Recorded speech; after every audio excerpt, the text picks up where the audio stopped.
Hare Krishna, dear devotees. Welcome to everyone over here present today for today's Gita session. Just to introduce myself, I'm Shashwati. I'm staying in Bangalore. So, thank you for joining us on this Wednesday evening. So, let's start today's session with some opening prayers. Namo Vishnupadaya Krishna Prishtaya Bhutale Srimati Bhakti Vedanta Swami Iti Namine Namaste Saraswati Deve Gauravani Pracharine Nirvishesha Shunyavadi Paschatyatishatari Jaya Shri Krishna Chaitanya Prabhu Nityananda Shri Advaita Gadadhar Shivasadi Gaur Bhaktavrinda Hare Krishna Krishna Krishna Hare Hare Hare Rama Rama Rama Hare Hare Hare Krishna Krishna Krishna Hare Hare Hare Rama Rama Rama Hare Hare Hare Krishna Krishna Krishna Hare Hare Hare Rama Rama Rama Hare Hare Hare Krishna Krishna Krishna Hare Hare Hare Rama Rama Rama Hare Hare. Okay, so let's begin today's session. So first, we humbly invite Nalini Rukmini Mataji to share with us the glories of Gita Mahatmya. Hare Krishna. Thank you, Shashwati Mataji. Nice Kirtan. Hare Krishna. ഇപ്പൊ നമ്മള് കഴിഞ്ഞ ദിവസം ഗീതാ മഹാത്മ്യത്തെ കുറിച്ച് 2 ശ്ലോകങ്ങള് നമ്മൾ വായിച്ചു അല്ലെ. അപ്പൊ ഇനി അടുത്ത 2 ശ്ലോകങ്ങൾ കൂടെ നമുക്ക് കേൾക്കാം. ഓം നമോ ഭഗവതേ വാസുദേവായ ഓം നമോ ഭഗവതേ വാസുദേവായ ഓം നമോ ഭഗവതേ വാസുദേവായ ഓം അജ്ഞാനതിമിരാന്തസ്യ ജ്ഞാനാഞ്ജന ശലാകയ ചക്ഷുരുന്മീലിതം യേന തസ്മൈ ശ്രീ ഗുരവേ നമഃ. നമോ വിഷ്ണുദായ കൃഷ്ണപൃഷ്ഠായ ഭൂതലേ ശ്രീമതേ ഭക്തിവേദാന്ത സ്വാമിനിധി നാമിനേ നമസ്തേ സരസ്വതി ദേവി ഗൗരവാണി പ്രചാരണ നിർവിശേഷ ശൂന്യവാദി പാശ്ചാത്യ ദേശത്താരനെ ജയ ശ്രീകൃഷ്ണ ചൈതന്യ പ്രഭു നിത്യാനന്ദ ശ്രീ അദ്വൈത ഗദാധര ശിവസാദി ഗൗരഭക്തവൃന്ദ. ഹരേ കൃഷ്ണ ഹരേ കൃഷ്ണ കൃഷ്ണ കൃഷ്ണ ഹരേ ഹരേ ഹരേ രാം ഹരേ രാം രാം രാം ഹരേ ഹരേ. അപ്പൊ ആദ്യം ഇത് കഴിഞ്ഞു, ആദ്യത്തെ 2 ശ്ലോകം കഴിഞ്ഞു. അടുത്ത 2 ശ്ലോകം. മലിനേ മോചനം പുംസാം ജലസ്നാനം ദിനേ ദിനേ സകൃത് ഗീതാമൃത സ്നാനം സംസാരമലനാശനം. മലിനേ മോചനം പുംസാം ജലസ്നാനം ദിനേ ദിനേ സകൃത് ഗീതാമൃത സ്നാനം സംസാരമലനാശനം. അതിന്റെ അർത്ഥം എന്താന്ന് നോക്കാം. നിത്യവും ജലത്തിൽ സ്നാനം ചെയ്ത് ദേഹശുദ്ധി വരുത്താം. എന്നാൽ ഭഗവത്ഗീതയാകുന്ന ഗംഗാജലത്തിൽ ഒരിക്കലെങ്കിലും സ്നാനം ചെയ്യുന്നവന്റെ ഭൗതിക ജീവിതത്തിലെ എല്ലാ മാലിന്യങ്ങളും നശിഞ്ഞു പോകുന്നു. നിത്യവും ജലത്തിൽ സ്നാനം ചെയ്ത് നമ്മള് വൃത്തിയായിട്ട് ശുദ്ധിയായിട്ട് നമ്മൾ ദേഹം വെക്കണമെങ്കിൽ നമ്മൾ ഡെയിലി 1-2 തവണ കുളിക്കുകയും ചെയ്യും. അതുപോലെ ഡിറ്റർജന്റ്, സോപ്പ്, അല്ലെങ്കിൽ നമുക്ക് ബോഡി ഷാമ്പു എന്താന്ന് വെച്ചാൽ അത് ക്ലീൻ ചെയ്യാൻ നമ്മുടെ വെറുപ്പ് നാറ്റം. അപ്പൊ അത്രയും ശുദ്ധി എക്സ്റ്റേണലി നമ്മൾ വെക്കുന്നുണ്ട് അല്ലെ. പക്ഷെ അതുപോലെ ഇന്റേണലി നമ്മൾ വെക്കണം. ഇന്റേണലി ഈ ആത്മാവിനെ നമ്മൾ ശുദ്ധീകരിക്കുക. ആ ശുദ്ധീകരണ പ്രക്രിയയിൽ നമുക്ക് വേണ്ടത് എന്താണ്? ഭഗവത്ഗീതയാവുന്ന ഗംഗാജലം. ഈ ഗംഗാജലം ഇത്ര പവിത്രമായിട്ട് ഇവിടെ പറയുന്നത് എന്ന് വെച്ചാൽ, ഗംഗ ഉത്ഭവിക്കുന്ന എവിടെയെന്ന് വെച്ചാല് ഭഗവാൻ വിഷ്ണുവിന്റെ പാദചരണങ്ങളിൽ നിന്ന്, പാദാരവിന്ദത്തിൽ നിന്ന്. അതിന്റെ സ്റ്റോറി വേറെ ഉണ്ട്. വാമന അവതാരത്തിൽ ഭഗവാൻ 3 അടി മണ്ണ് ചോദിച്ചു അല്ലെ. ഭഗവാൻ മഹാബലിയോട് 3 അടി ഇത് സ്ഥലം ചോദിച്ചു, ഇരുന്ന് ജപിക്കാനാണെന്ന് പറഞ്ഞു. അപ്പൊ ആ സമയത്ത് ഭഗവാൻ ഒരു കാല് മൊത്തം 14 ലോകങ്ങള്, ബാക്കി 7 മേൽത്തട്ടിലുള്ളത്, താഴത്തെ തട്ടിലുള്ള 7 ഇത് കഴിഞ്ഞു മെഷർ ചെയ്തു. രണ്ടാമത്തെ കാല് വെച്ചപ്പോ സ്പിരിച്വൽ വേൾഡ്, മുകളിലുള്ള 7 ലോകങ്ങളും എണ്ണിക്കഴിഞ്ഞു. അപ്പൊ അങ്ങനെ കാല് അങ്ങനെ പൊക്കിയപ്പോ പോയിട്ട് ഈ ഭൂഖണ്ഡത്തിന്റെ ആ ഒരു ക്രസ്റ്റ് എന്ന് പറയാം, കട്ടിയായുള്ള ആ ഭൂഖണ്ഡത്തിന്റെ തട്ട്, അല്ലെങ്കിൽ ആ ഒരു റൂഫ്, ഷെല്ലിന്റെ ഒരു ഗോൾഡൻ എഗ്ഗാണ് ഈ ഭൂഖണ്ഡം എന്ന് വെച്ചാൽ.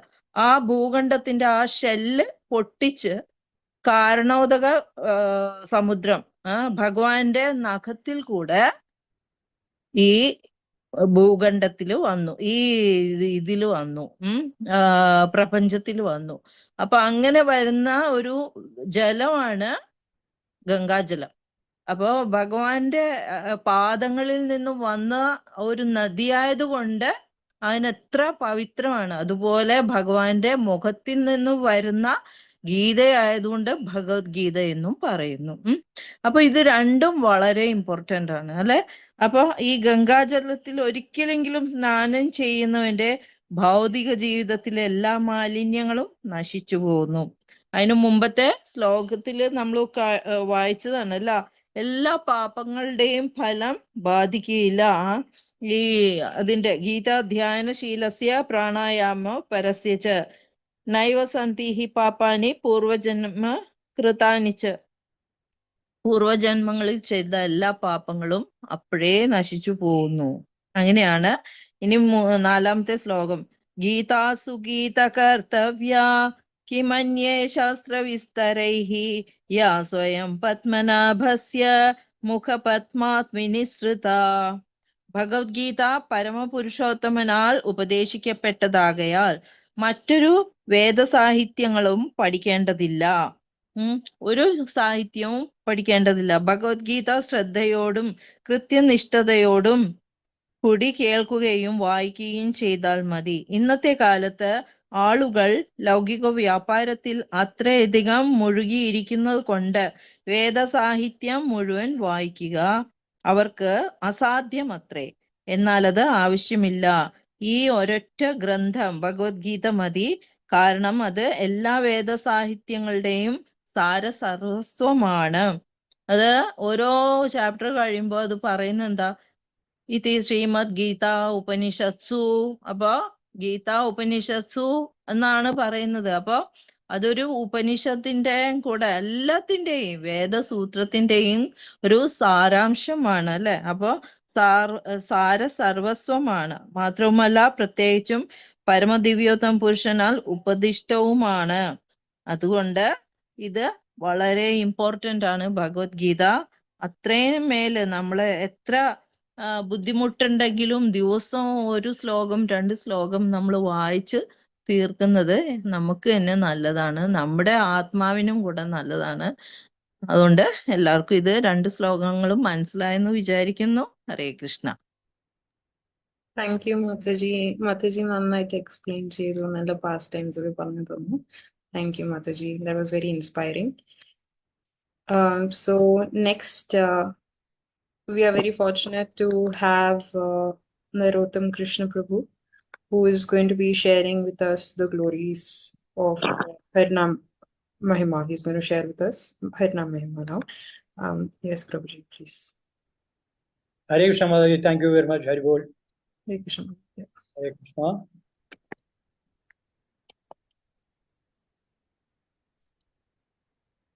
Om Ajnanatimidandasya Jnananjanashalakaya Chakshurunmilitam Mena Tasmai Shri Gurave Namah.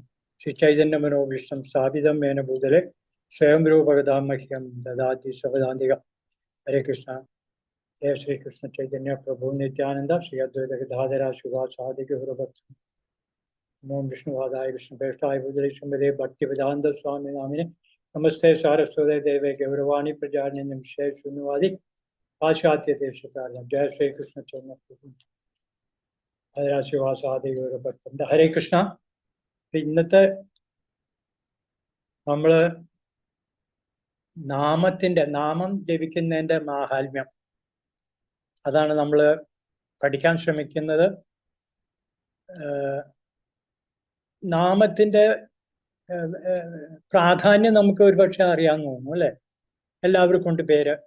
എല്ലാവർക്കും പേരില്ലാതിരിക്കും. അപ്പൊ ആ നാമത്തിന്റെ ഘടന അത് എല്ലാവർക്കും അറിയാം. നാമം വേണമെങ്കിൽ നമുക്ക് മാസം വേണമെങ്കിൽ നമുക്ക് മാറ്റിവെക്കാൻ സാധിക്കും. പല പേരിലും നമുക്ക് നമ്മുടെ നാമം കൊണ്ടുനടക്കാം. പക്ഷെ ആ പേര് മാറ്റാൻ എന്നുണ്ടെങ്കിലും അതിന്റെ ഘടനയ്ക്ക് മാറ്റാൻ നമ്മളെ കൊണ്ട് പറ്റുമല്ല. ആ ഘടനയിൽ അത് ശാശ്വതമാണ്. അത് തീർച്ചയായിട്ടും നമ്മൾ ഈ ജീവിതകാലം മുഴുവനും നമുക്ക് ഈ പേര് അത്യാവശ്യമാണ്. അതിൽ കൂടെയാണ് നമ്മളെ അറിയുന്നത്, തിരിച്ചറിയുന്നത്. അപ്പൊ പ്രാധാന്യം നമുക്കറിയാന്നുണ്ടെങ്കിൽ അതിന്റെ മാഹാത്മ്യം നമുക്കറിയില്ല. കാരണം എന്താ വെച്ചാൽ മാഹാത്മ്യം അറിയാഞ്ഞിട്ടല്ല, നമ്മൾ ആവുന്നിടത്തോളം നമ്മൾ ഭൗതികമായിട്ടുള്ള ഈ സത്വരജ തമോ ഗുണത്തിൽ പെടുന്നതുകൊണ്ട് നമുക്ക് ആത്മീയമായിട്ടുള്ള ചിന്തകൾ നമുക്ക് വളരെ കുറവാണ്. ആത്മീയമായിട്ട് ചിന്തിക്കാൻ നമുക്ക് സമയമില്ല. ഒന്നാമത്തെ കാര്യം അതാണ്. തന്നെയല്ല, ചിന്തിക്കാൻ സമയം ഉണ്ടെങ്കിൽ തന്നെ നമുക്ക് അത് വേണ്ട രീതിയിൽ പറഞ്ഞു തരാൻ വളരെ ചുരുക്കം പേരേ ഉള്ളൂ. കൂടാതെ കണ്ട് അത് പറഞ്ഞു തരാൻ ആളുണ്ടെങ്കിലും നമ്മൾ അത് ശ്രദ്ധയോടുകൂടെ കേൾക്കാനായിട്ട് നമ്മളെ കൊണ്ട് സാധിക്കാറില്ല. അങ്ങനെ പല പ്രശ്നങ്ങളാണ്. അപ്പോ ഇവിടെ നമ്മളിവിടെ ഈ നാമത്തിന്റെ മഹത്വം എന്താണെന്ന് വെച്ച് കഴിഞ്ഞാൽ, നാമം എന്തിനു വേണ്ടി നാമം ജപിക്കുന്നു എന്നുള്ളതാണ്. ഇവിടെ 500, 515, 525 വർഷം മുമ്പ് ചൈതന്യ മഹാപ്രഭു അവതരിക്കുകയുണ്ടായി. അദ്ദേഹം ഭഗവാൻ ശ്രീകൃഷ്ണൻ തന്നെയാണ്. അപ്പൊ അദ്ദേഹത്തിന്റെ ദൗത്യം എന്തായിരുന്നു വെച്ച് കഴിഞ്ഞാൽ നാമസങ്കീർത്തനം പ്രചരിപ്പിക്കുക എന്നുള്ളതാണ്. അപ്പൊ ഈ നാമസങ്കീർത്തനം അത് പ്രചരിപ്പിക്കുന്നതിന്റെ ഗുണം എന്താണെന്ന് വെച്ച് കഴിഞ്ഞാൽ, നമ്മുടെ ഈ കലിയുഗത്തില് ചെറിയ ചെറിയ കാര്യങ്ങൾക്ക് പോലും കലഹങ്ങൾ ഉണ്ടാക്കുന്ന ഒരു അവസ്ഥയാണ് നമുക്കുള്ള ഈ കലിയുഗത്തിലുള്ളത്. അപ്പൊ ആത്മസാക്ഷാത്കാരത്തിനുള്ള സാമാന്യ ഒരു മാർഗമായിട്ടാണ് നമ്മൾ ഈ നാമജപം നമുക്ക് തന്നിട്ടുള്ളത്. ഇപ്പോ നളിനി മാതാജി പറഞ്ഞു, അകത്തെ ശുദ്ധീകരണത്തിന് നമ്മൾ എന്ത് ചെയ്യണം? പുറത്തെ ശുദ്ധീകരണത്തിന് കുളിച്ചാൽ മതി. അകത്തെ ശുദ്ധീകരണം നമ്മൾ എന്ത് ചെയ്യണം? ഇതേപോലുള്ള നാമജപം കൊണ്ട് മാത്രമേ നമുക്ക് മനസ്സിനെ ശുദ്ധീകരിച്ചെടുക്കാൻ സാധിക്കുള്ളൂ. മനസ്സിനെ ആ പുറത്ത് നമ്മുടെ കണ്ണാടിയിൽ മേലെ അടിഞ്ഞിട്ടുള്ള ആ പൊടി മാറ്റുന്നത് എങ്ങനെയാണെന്നതുപോലെ നമുക്ക് നാമസങ്കീർത്തനത്തിൽ കൂടെ, നാമജപത്തിൽ കൂടെ, ഭഗവാന്റെ നാമജപത്തിൽ കൂടെ നമുക്ക് അത് തുടച്ച് വൃത്തിയാക്കി എടുക്കാൻ സാധിക്കാം. അതോടുകൂടി എന്തുണ്ടാവുന്നു? നമുക്ക് വിനയം ഉണ്ടാവുന്നു, മറ്റുള്ളവർ ദയ കാണിക്കാൻ സാധിക്കുന്നു, മറ്റുള്ളവർ സ്നേഹം കാണിക്കാൻ സാധിക്കുന്നു, മുതിർന്നവരോട് ഭക്തിപുരസ്സരമായിട്ട് പെരുമാറാൻ നമ്മളെ കൊണ്ട് സാധിക്കുന്നു. അങ്ങനെ അനവധി ഗുണങ്ങള്, നല്ല ഗുണങ്ങൾക്ക് നമുക്ക് വരുന്നുള്ളതാണ്. അപ്പൊ ഇതൊരു ശരിക്കും പറഞ്ഞു കഴിഞ്ഞാൽ ചൈതന്യ മഹാപ്രഭു തന്ന ഒരു ഒറ്റമൂലിയാണ് ഈ നാമജപം. അത് ഒറ്റമൂലി എന്ന് പറയാൻ കാരണം എന്താണെന്ന് വെച്ച് കഴിഞ്ഞാൽ, നമുക്ക് യുഗങ്ങൾ 4 ഉണ്ടെന്ന് നമുക്കറിയാം. സത്യയുഗം, സത്യയുഗം, ത്രൈതായുഗം, ദ്വാപരം, കലിയുഗം. ഇതിൽ ഓരോ യുഗത്തിനും അതിൻ്റെതായ ഡ്യൂട്ടികൾ പറഞ്ഞിട്ടുണ്ട്, ധർമ്മം പറഞ്ഞിട്ടുണ്ട്.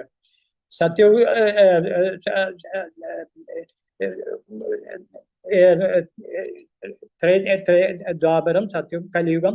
സത്യയുഗത്തിൽ നമുക്ക് പറഞ്ഞിരിക്കുന്നത് എന്താണെന്ന് വെച്ച് കഴിഞ്ഞാല്, നമ്മളോട് യജ്ഞങ്ങളെ തപസ് അനുഷ്ഠിക്കാനാണ് പറഞ്ഞിരുന്നത്. തപസ് അനുഷ്ഠിക്കുക എന്ന് പറഞ്ഞു കഴിഞ്ഞാൽ അന്നത്തെ കാലഘട്ടത്തിൽ ഒരു മനുഷ്യ ജീവിത കാലം എന്ന് പറയുന്നത് 1,00,000 വർഷമാണ്. അപ്പൊ അന്നേരം നമുക്ക് തപസ് അനുഷ്ഠിക്കാൻ വളരെ സമയം കിട്ടുമായിരുന്നു. അതേസമയം ത്രേതായുഗത്തിലേക്ക് ആയപ്പോഴേക്കും നമ്മളുടെ ജീവിത ദൈർഘ്യം കുറഞ്ഞു, 10,000 വർഷമായി. അതനുസരിച്ച് നമ്മുടെ സ്വഭാവത്തിന്, നമ്മുടെ എല്ലാ കാര്യത്തിനും കുറഞ്ഞു വരികയാണ്. അപ്പൊ ഇവിടെ ഈ ത്രേതായുഗത്തിൽ നമുക്ക് അനുഷ്ഠിക്കാൻ ശാസ്ത്രം പറഞ്ഞിരിക്കുന്നത് എന്താണെന്ന് വെച്ച് കഴിഞ്ഞാൽ യജ്ഞങ്ങളും യാഗങ്ങളും ചെയ്യാനാണ്. ഇത് ചെയ്താൽ മതി. അതേസമയം ദ്വാപരയുഗത്തിൽ വന്നപ്പോൾ നമുക്ക് ശാസ്ത്രം പറയുന്നത് എന്താണെന്ന് വെച്ച് കഴിഞ്ഞാൽ നമ്മൾ വിഗ്രഹാരാധന, വിഗ്രഹത്തിനെ നമ്മൾ ഡൈറ്റി വർഷിപ്പ്, വിഗ്രഹാരാധന ചെയ്യാനാണ് പറഞ്ഞിരിക്കുന്നത്. പിന്നെയും വീണ്ടും കലിയുഗത്തിലേക്ക് വന്നപ്പോഴേക്കും നമ്മളുടെ ജീവിത ദൈർഘ്യം 100 വർഷമായി. ദ്വാപരയുഗത്തില് 1000 വർഷമായിരുന്നപ്പോ കലിയുഗത്തിൽ അത് 100 വർഷമായി. ഇപ്പൊ 100 വർഷം ജീവിക്കുന്ന ആരോ ഉള്ള വളരെ ചുരുക്കം പേരേ ഉള്ളൂ. 60-80 ആകുമ്പോഴേക്കും ഒന്ന് തീരും. അത്തരത്തിലാണ് നമ്മളെ പോക്ക്. കാരണം നമ്മള് കലിയുടെ സ്വാധീനം കൂടി വരികയാണ്. കലിയുടെ അവസാനം പറയുന്നത് എന്താണെന്ന് വെച്ച് കഴിഞ്ഞാല് ഈ യുഗത്തിന്റെ അവസാനം 7 വയസ്സിൽ പെൺകുട്ടികൾ പ്രസവിക്കുന്ന പറയണത്. അത്ര കണ്ട് മോശമാവും. നമ്മള് തമ്മിൽ ആരെങ്കിലും കണ്ടു കഴിഞ്ഞാൽ കടിച്ചു കീറാനുള്ള ദേഷ്യം നമുക്കുണ്ടാവും. അപ്പൊ അത്രയും ദുരിതപൂർണമായിട്ടുള്ള ഒരു അവസ്ഥയിലൊക്കെയാണ് നമ്മൾ പോകുന്നത്. അപ്പോ ഇതൊക്കെ മാറ്റി കിട്ടാനായിട്ട് ഒരേ ഒരു വഴിയും ചെയ്ത് നാമം ജപിക്കുക എന്നുള്ളതാണ്. അപ്പം നാമത്തിന്റെ മാഹാത്മ്യം നമുക്ക് കുറച്ചെങ്കിലും നമ്മൾ മനസ്സിലായി എന്ന് ഞാൻ വിശ്വസിക്കുന്നു. കാരണം വെച്ച് കഴിഞ്ഞാൽ സങ്കീർത്തനത്തിൽ കൂടെ നമുക്ക് എല്ലാത്തിനും ഒരു പ്രതിവിധി നമുക്ക് കണ്ടുപിടിക്കാൻ സാധിക്കും. എങ്ങനെയാന്ന് ചോദിച്ചു കഴിഞ്ഞാൽ ഇപ്പൊ നാമം ജപിക്കണേ, നമ്മൾ കൂട്ടമായിട്ട് നാമം ജപിക്കണേ നാമസങ്കീർത്തനം എന്ന് പറയും. ഈ നാമസങ്കീർത്തനത്തിൽ കൂടി അപരാധമുക്തമായിട്ട് നമുക്ക് ജപിക്കുകയാണെങ്കിൽ തീർച്ചയായിട്ടും പങ്കെടുക്കുന്ന എല്ലാവർക്കും തന്നെ ഒരു സന്തോഷം അതിൽ നിന്നുണ്ടാവും. നമ്മൾ സാധാരണ പാപകർമ്മങ്ങൾ ചെയ്തു കഴിഞ്ഞാൽ അതിൽ നിന്ന് മുക്തി നേടാനായിട്ട് നമ്മൾ പലതരത്തിലുള്ള കർക്കശമായിട്ടുള്ള പല അതിന് പ്രതിവിധികൾ നമ്മൾ ചെയ്യാറുണ്ട്. അപ്പോ ഇത്തരത്തില് നാമം ജപിക്കുകയാണെങ്കിൽ പരിശുദ്ധമായിട്ട് കഴിഞ്ഞാൽ ശുദ്ധമായിട്ട് നമ്മൾ നാമം ജപിക്കുകയാണെങ്കിൽ ഇത്രയും ഹാർഡായിട്ടുള്ള ഇങ്ങനെയുള്ള ഇതൊന്നും നമുക്ക് ചെയ്യേണ്ടതായിട്ട് വരില്ല. ഈ നാമജപം കൊണ്ട് തന്നെ നമുക്ക് അത് നിശ്ചയമാണ്. നമുക്കത് അത്തരത്തിലേക്ക് നമുക്ക് ഉയരാൻ നമ്മളെ കൊണ്ട് സാധിക്കുന്നവരാണ്. അവിടെ ആ സങ്കീർത്തനം ചെയ്യുന്നതിൽ ബ്രാഹ്മണനോ ക്ഷത്രിയനോ വൈശ്യനോ ശൂദ്രനോ പണ്ഡിതനോ പാമരനോ ധനകനോ ദരിദ്രനോ ഹിന്ദുക്കളോ മുസ്ലിങ്ങളോ ഇങ്ങനെ ആരും ഇംഗ്ലീഷോ ഭാരതീയനോ അങ്ങനെ ഒന്നും തന്നെയില്ല. ആർക്കും വേണമെങ്കിൽ നാമം ജപിക്കാം എന്നുള്ളതാണ്. കാരണം വെച്ച് കഴിഞ്ഞാൽ ആ നാമം ജപം കൊണ്ട് അതിന്റെ ധ്വനി നമ്മൾ കേട്ടാൽ മതി. ആ ധ്വനി കേൾക്കുന്നതോടുകൂടി ഞാൻ നേരത്തെ പറഞ്ഞ മനസ്സ് ശുദ്ധീകരിച്ചെടുക്കാൻ നമ്മളെ കൊണ്ട് സാധിക്കും. ആ ഭൗതിക സംസർഗ മാലിന്യം വൃത്തിയാക്കി നമുക്ക് എടുക്കാൻ നമ്മളെ കൊണ്ട് സാധിക്കുന്നവരാണ്. അത്രയും പ്രാധാന്യം അതിനുണ്ട്. അതേപോലെ തന്നെ ഞാൻ നേരത്തെ ചൈതന്യ മഹാപ്രഭുവിന്റെ ഇത് പറഞ്ഞു. അതിനിടയ്ക്ക് ഞാൻ ഒരു ശ്ലോകമുണ്ട്. ആ ശ്ലോകം എന്ന് ഭഗവത്ഗീതയിൽ ഒരു ശ്ലോകം പറയുന്നുണ്ട്. ഭഗവത്ഗീത യഥാരൂപം അധ്യായം 5 ശ്ലോകം പറയുന്നത് ശക്തിനേവ അഹിവ യോടും പ്രാക്ശരീര വിമോക്ഷണാത് കാമ ക്രോധഭവം വേഗം സയുക്ത സുഖീനര. പറയുന്നത് എന്താ വെച്ചാൽ ഈ ശരീരം ത്യജിക്കുന്നതിന് മുമ്പ് ഭൗതികമായ ഇന്ദ്രിയങ്ങളുടെ ത്വരയെ ചെറുക്കാനും കാമക്രോധങ്ങൾ നിയന്ത്രിക്കാനും സാധിക്കുന്ന ആൾ നല്ല സ്ഥിതിയിൽ വർത്തിക്കുന്നു. അയാൾ ഈ ലോകത്തിൽ സന്തോഷവാനാണ്. അപ്പൊ ഇവിടെ പറയുന്നത് ഈ ഭൗതികമായ ഇന്ദ്രിയങ്ങളുടെ ത്വര എന്ന് വെച്ച് കഴിഞ്ഞാൽ ആഗ്രഹങ്ങള്, ഈ ഇന്ദ്രിയങ്ങളുടെ ആഗ്രഹങ്ങളും കാമം, ക്രോധം, ലോഭം, മോഹം, ഇത്തരത്തിലുള്ള ആഗ്രഹങ്ങള് ഇതിനെയൊക്കെ കൺട്രോൾ ചെയ്തെടുക്കാൻ നമ്മളെ കൊണ്ട് സാധിച്ചു കഴിഞ്ഞാൽ തീർച്ചയായിട്ടും അവൻ ഈ ലോകത്തിൽ സന്തോഷവാനായിട്ട് ഇരിക്കാൻ സാധിക്കുന്നവരാണ്. അപ്പൊ ഇങ്ങനെ അതിനെ കൺട്രോൾ ചെയ്യാൻ നമ്മൾ എങ്ങനെ സാധിക്കും? തീർച്ചയായിട്ടും നാമത്തിൽ കൂടെ ഹരേ കൃഷ്ണ കൃഷ്ണ കൃഷ്ണ ഹരേ ഹരേ ഹരേ രാമ രാമ രാമ ഹരേ ഹരേ. അപ്പൊ ഇതില് ഇനി ഈ ചൈതന്യ മഹാപ്രഭുവിന്റെ കാര്യം